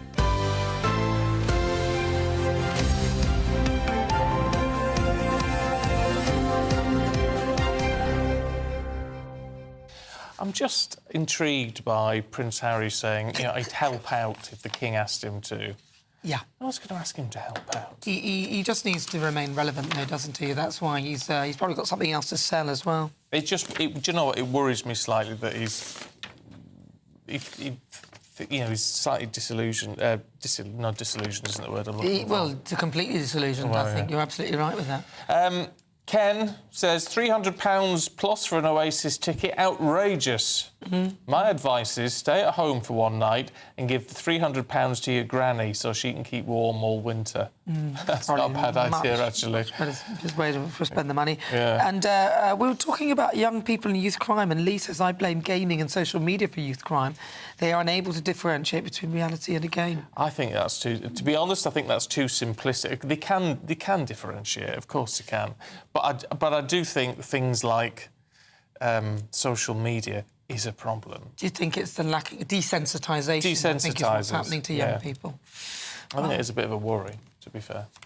Anyway, look, there's lots going on in terms of the politics of the day, and lots that the government's sort of cracking on with, whether it's saying that they're going to have a go at water companies now, 2 years in prison potentially for various offences. It's just not enough, is it, really? Well, is it going to make any difference? It's not, and also if they're going to attack bonuses, then they might pay themselves higher salaries, so it doesn't really... Yeah. They're not cutting the mustard with me and some of these. Yeah, a few sort of get-out-of-jail-free cards with all of that. Let's talk to the Shadow Secretary of State for Climate Change and Net Zero, Claire Coutinho, who joins us now. Good to see you this morning.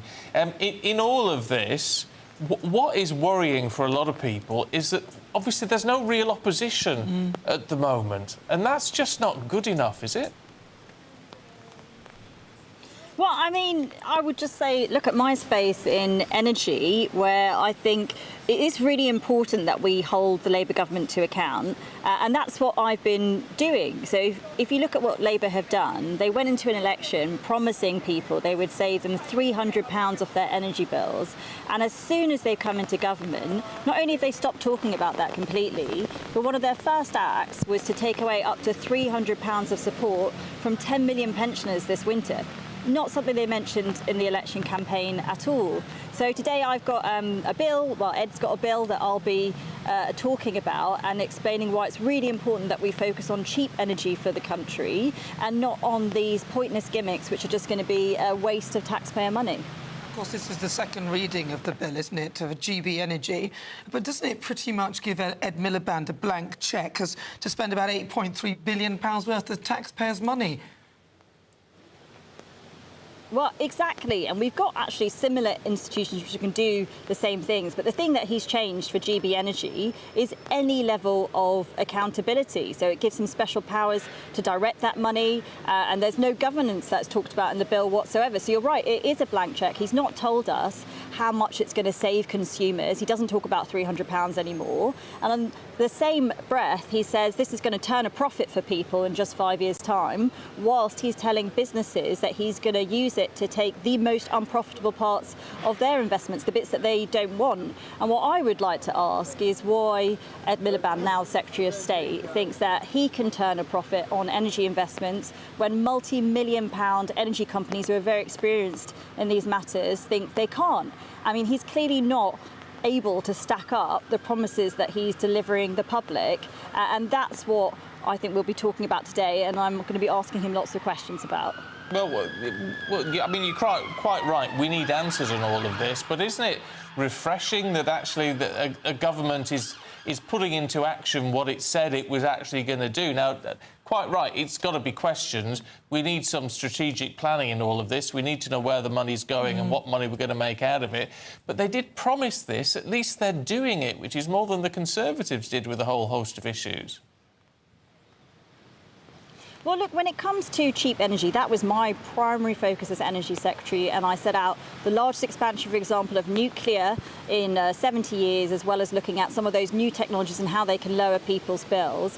What I worry about here is that if you look at energy experts, industry, even people who are usually quite friendly to the Labour Party, like the trade unions, they've said that Ed's energy policy is going to be a disaster. So yes, of course, you know, if the Labour government were talking about plans that were actually going to make people's energy cheaper, I would be there to support it. I want to be a constructive opposition. I don't want to just oppose for opposition's sake. But actually, all of these people have said that what they're going to do is raise bills for families in this country. That was something that I was completely against. It was the top priority for me when I was Energy Secretary, to look at ways we could reduce bills. And whether that was what was going into the energy system, or making sure that we were looking at how energy suppliers were being regulated so they gave people fair deals, looking at how people get a fair price at the petrol pumps. My focus was trying to bring bills down, and I'm really worried that what the Labour government are going to do is take bills in the wrong direction, which was just going to be misery for households and businesses in this country.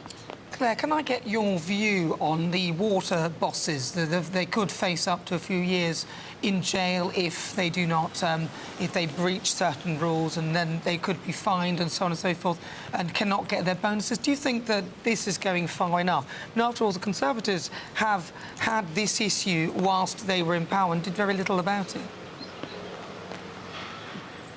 Well, I would actually just push back that we did little about it, because actually we did more than any other government in terms of making sure that what they were doing was properly monitored for the first time. So something like sewage overflows, only 7% of that was monitored when we first came in, and we brought in all of the requirements, and now 100% of it is monitored, or close to, I think.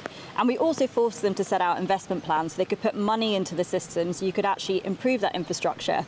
And actually, I think what we saw, if I'm honest, is quite a lot of political opportunism from Labour and the Lib Dems, who didn't mention this in their manifestos in 2019 at all, didn't care about the issue then. And actually, it was us that was getting this work done, making sure that we could see what was happening, and also forcing companies to do more. And actually, one of the most effective things, I think, was increasing the fines, which I think we did from about tenfold, so you could fine people, from memory, about £250 million, because ultimately it's their bottom line that they care about. So look, I'm all for accountability, but what I really care about is making sure that they're putting money into the infrastructure that we need. And we have seen some very bad behaviour, I think, from some of the water companies, and it's really important that what they're doing now is fixing the system and not putting too much of that cost onto the consumer.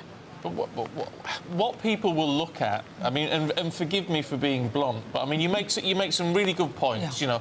You know, the Conservative government really looked at this issue. All right, but the problem is that the issue just continued. You say your focus when you were in government was to reduce energy bills. Well, people are still struggling to pay their energy bills. You know, it all just went up and up and up, despite some falls in the latter stages of the government. So people are going to look at all of this and say, well, you can say anything now, but actually the reality was, when you had the chance of power, nothing got, these issues didn't get any better.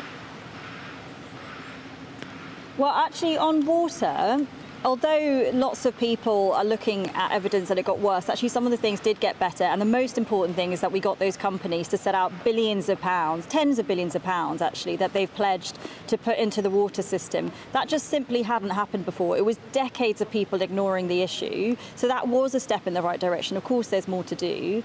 And on energy bills, you're right, again, there is more to do. We need to have cheap energy in this country. But when I was in post, I think, you know, the energy price cap was £3,000 last summer. It's £1,700 now. And what I really was putting in place was, like I said, lots of energy coming into the system that was cheaper, and also looking at how people interacted with their bills to make sure they were getting the fairest deals as well.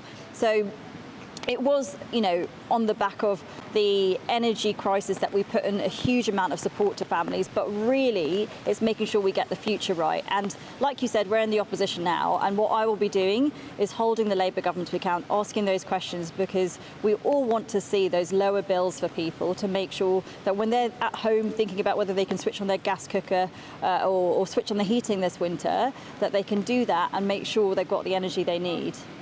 Claire Coutinho, thank you very much. Good to talk to you. She's the Energy Secretary, Shadow Energy Secretary and Net Zero.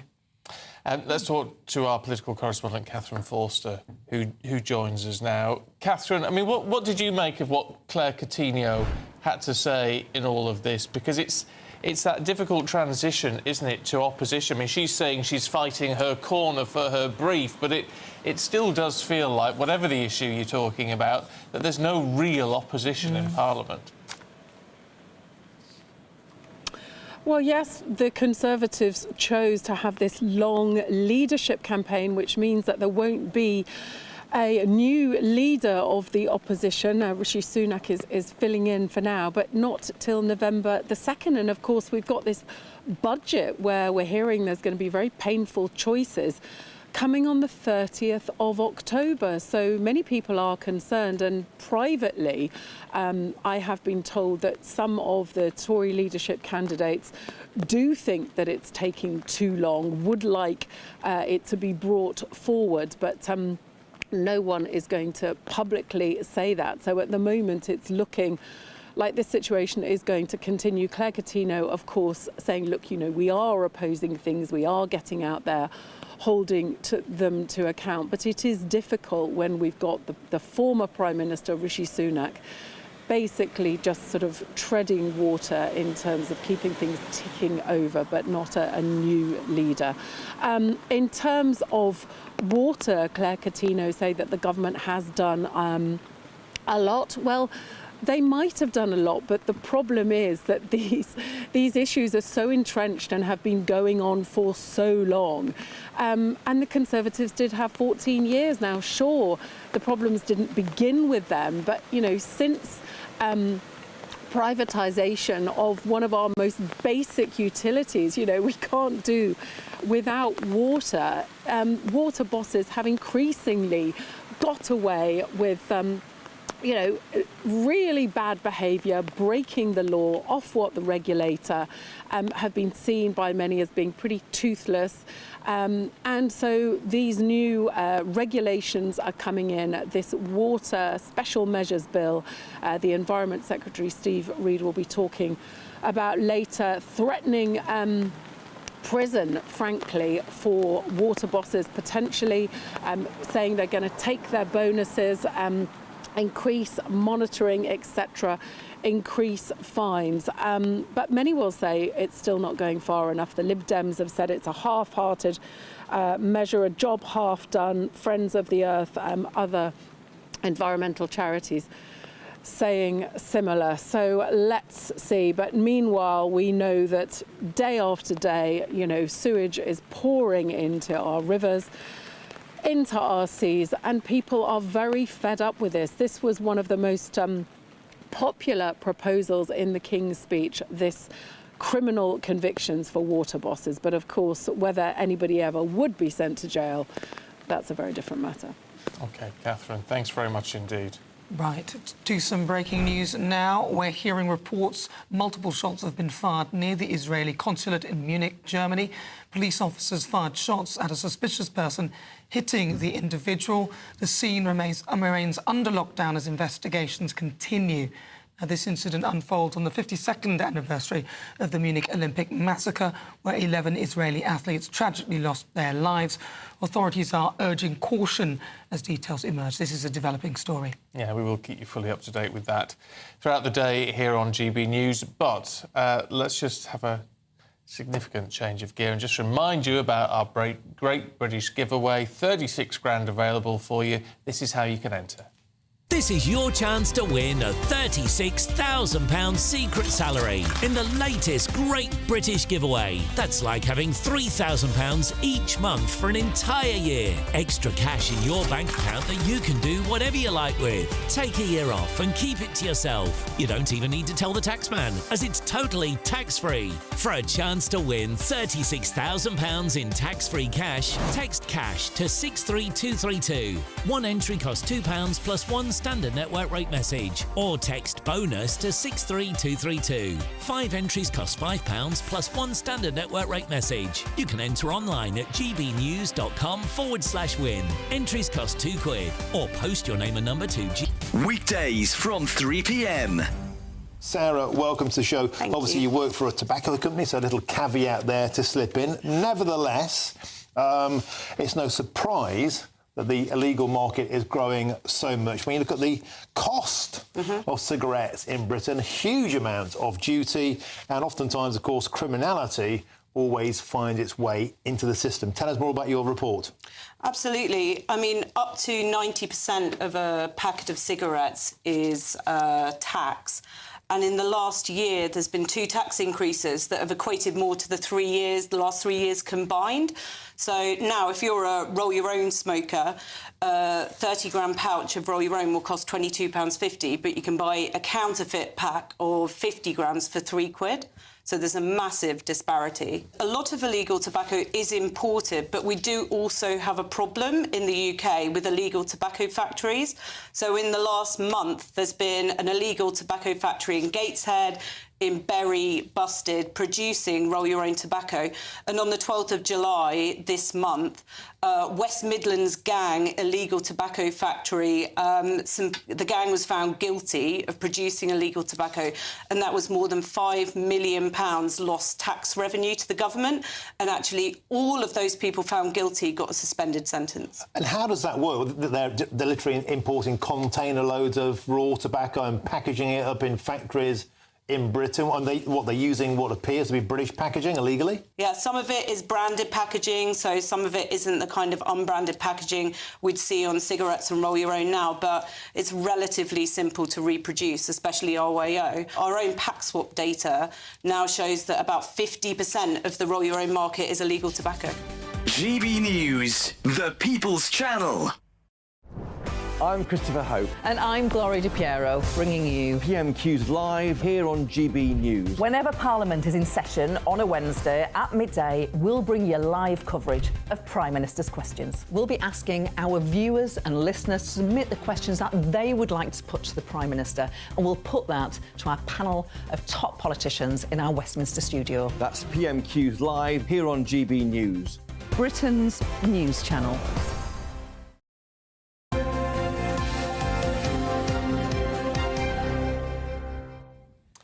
Now, US prosecutors are pushing ahead with their case against Donald Trump for efforts to overturn the 2020 election defeat.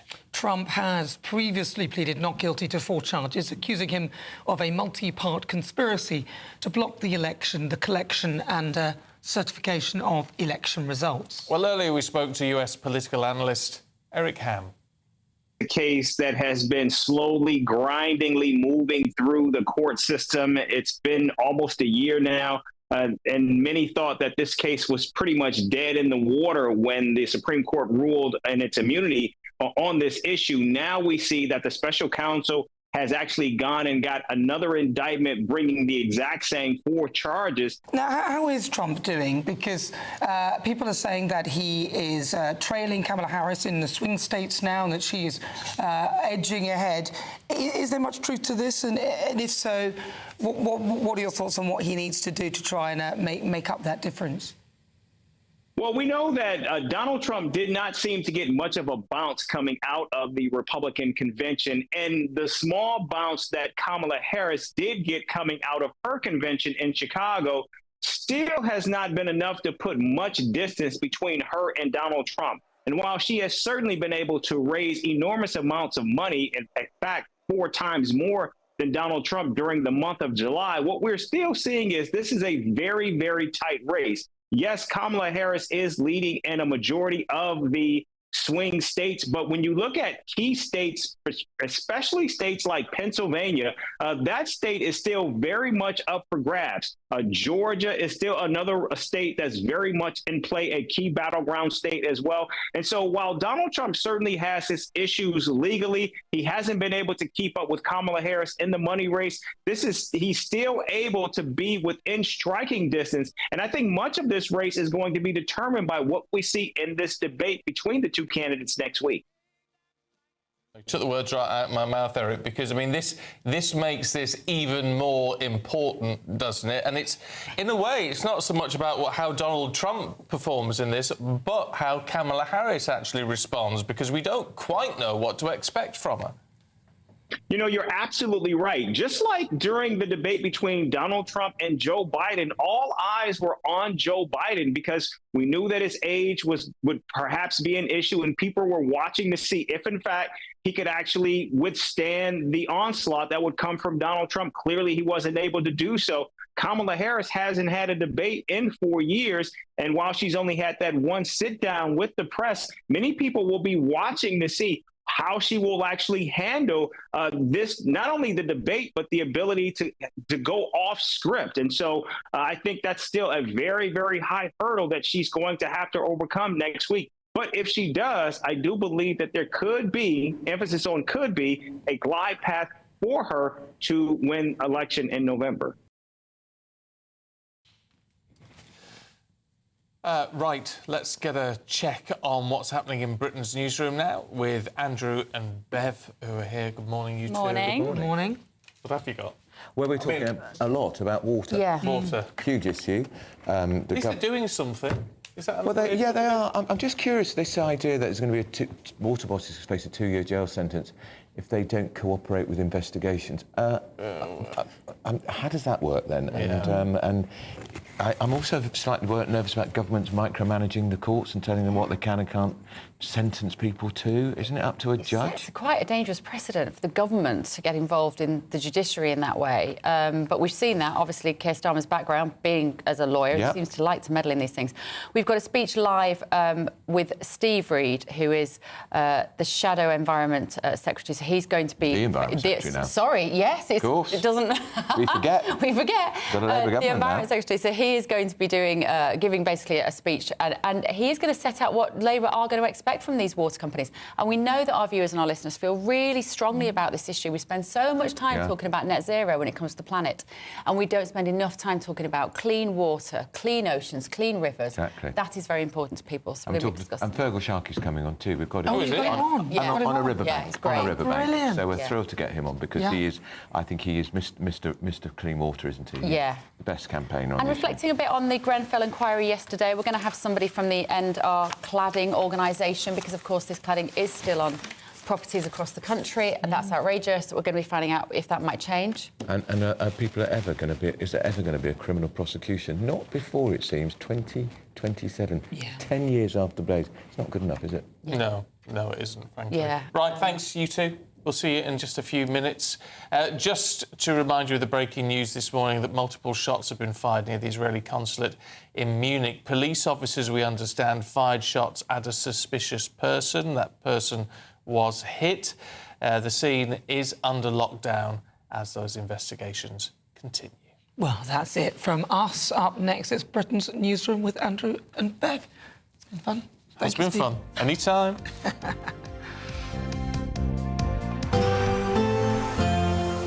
A brighter outlook with Box Solar, sponsors of weather on GB News. Hi there, very good morning to you. It's time for the latest update from the Met Office. Heavy rain in the south today, but mostly fine elsewhere, with increasingly warm spells of sunshine towards the northwest. It will feel over the next couple of days like summer has finally arrived in Western Scotland, Northern Ireland, northwest England. That's where the best of the sunshine will be, with temperatures rising as a result. Northeast England as well as eastern Scotland plagued by low cloud, mist and drizzle. But it's towards South Wales, the south of England, where we'll see increasingly heavy and at times thundery rain developing. Yellow warning in force because that rain's going to accumulate 50 to 100 millimetres each day through Thursday and into Friday. Those spells of wet weather continue across southwest England into the south as well as South Wales during Thursday evening. Heavy at times and persistent could cause localised flooding as well as tricky conditions around the roads and rush hour. But further north, much drier, albeit with a relatively thick and low cloud affecting eastern Scotland and northeast England. Some drizzle here as well. Western Scotland, a stark contrast, sunny skies as we end the day. Likewise for western parts of Northern Ireland. We keep the clear skies in the northwest overnight, but elsewhere a lot of cloud cover. Those outbreaks of rain continuing in the same places, easing off for a little bit, but by Friday morning there is yet more heavy rain appearing into the far south once again. So a wet night to come for southern parts, but elsewhere drier weather. Again, a lot of cloud as we start off Friday, but there will be some sunshine around. North of the M4 corridor, plenty of sunny skies and increasingly warm. Now, for some spots across western Scotland and Northern Ireland, Friday could be the warmest day since May. Temperatures here reaching 25 degrees. But in the south, it's not going to feel pleasant at all with that thick cloud. Those outbreaks of heavy rain continuing on and off through the day. That warm feeling inside from Boxed Boilers, sponsors of weather on GB News.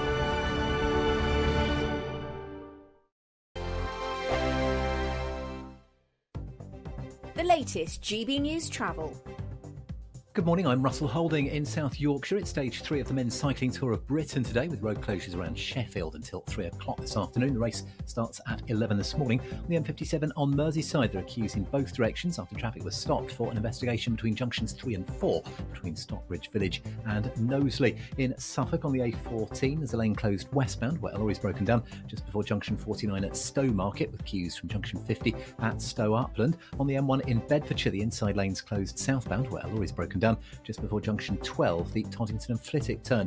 In Hertfordshire, the A412 is partly blocked by an accident on Rickmansworth Road in Watford, with delays on approaches to there.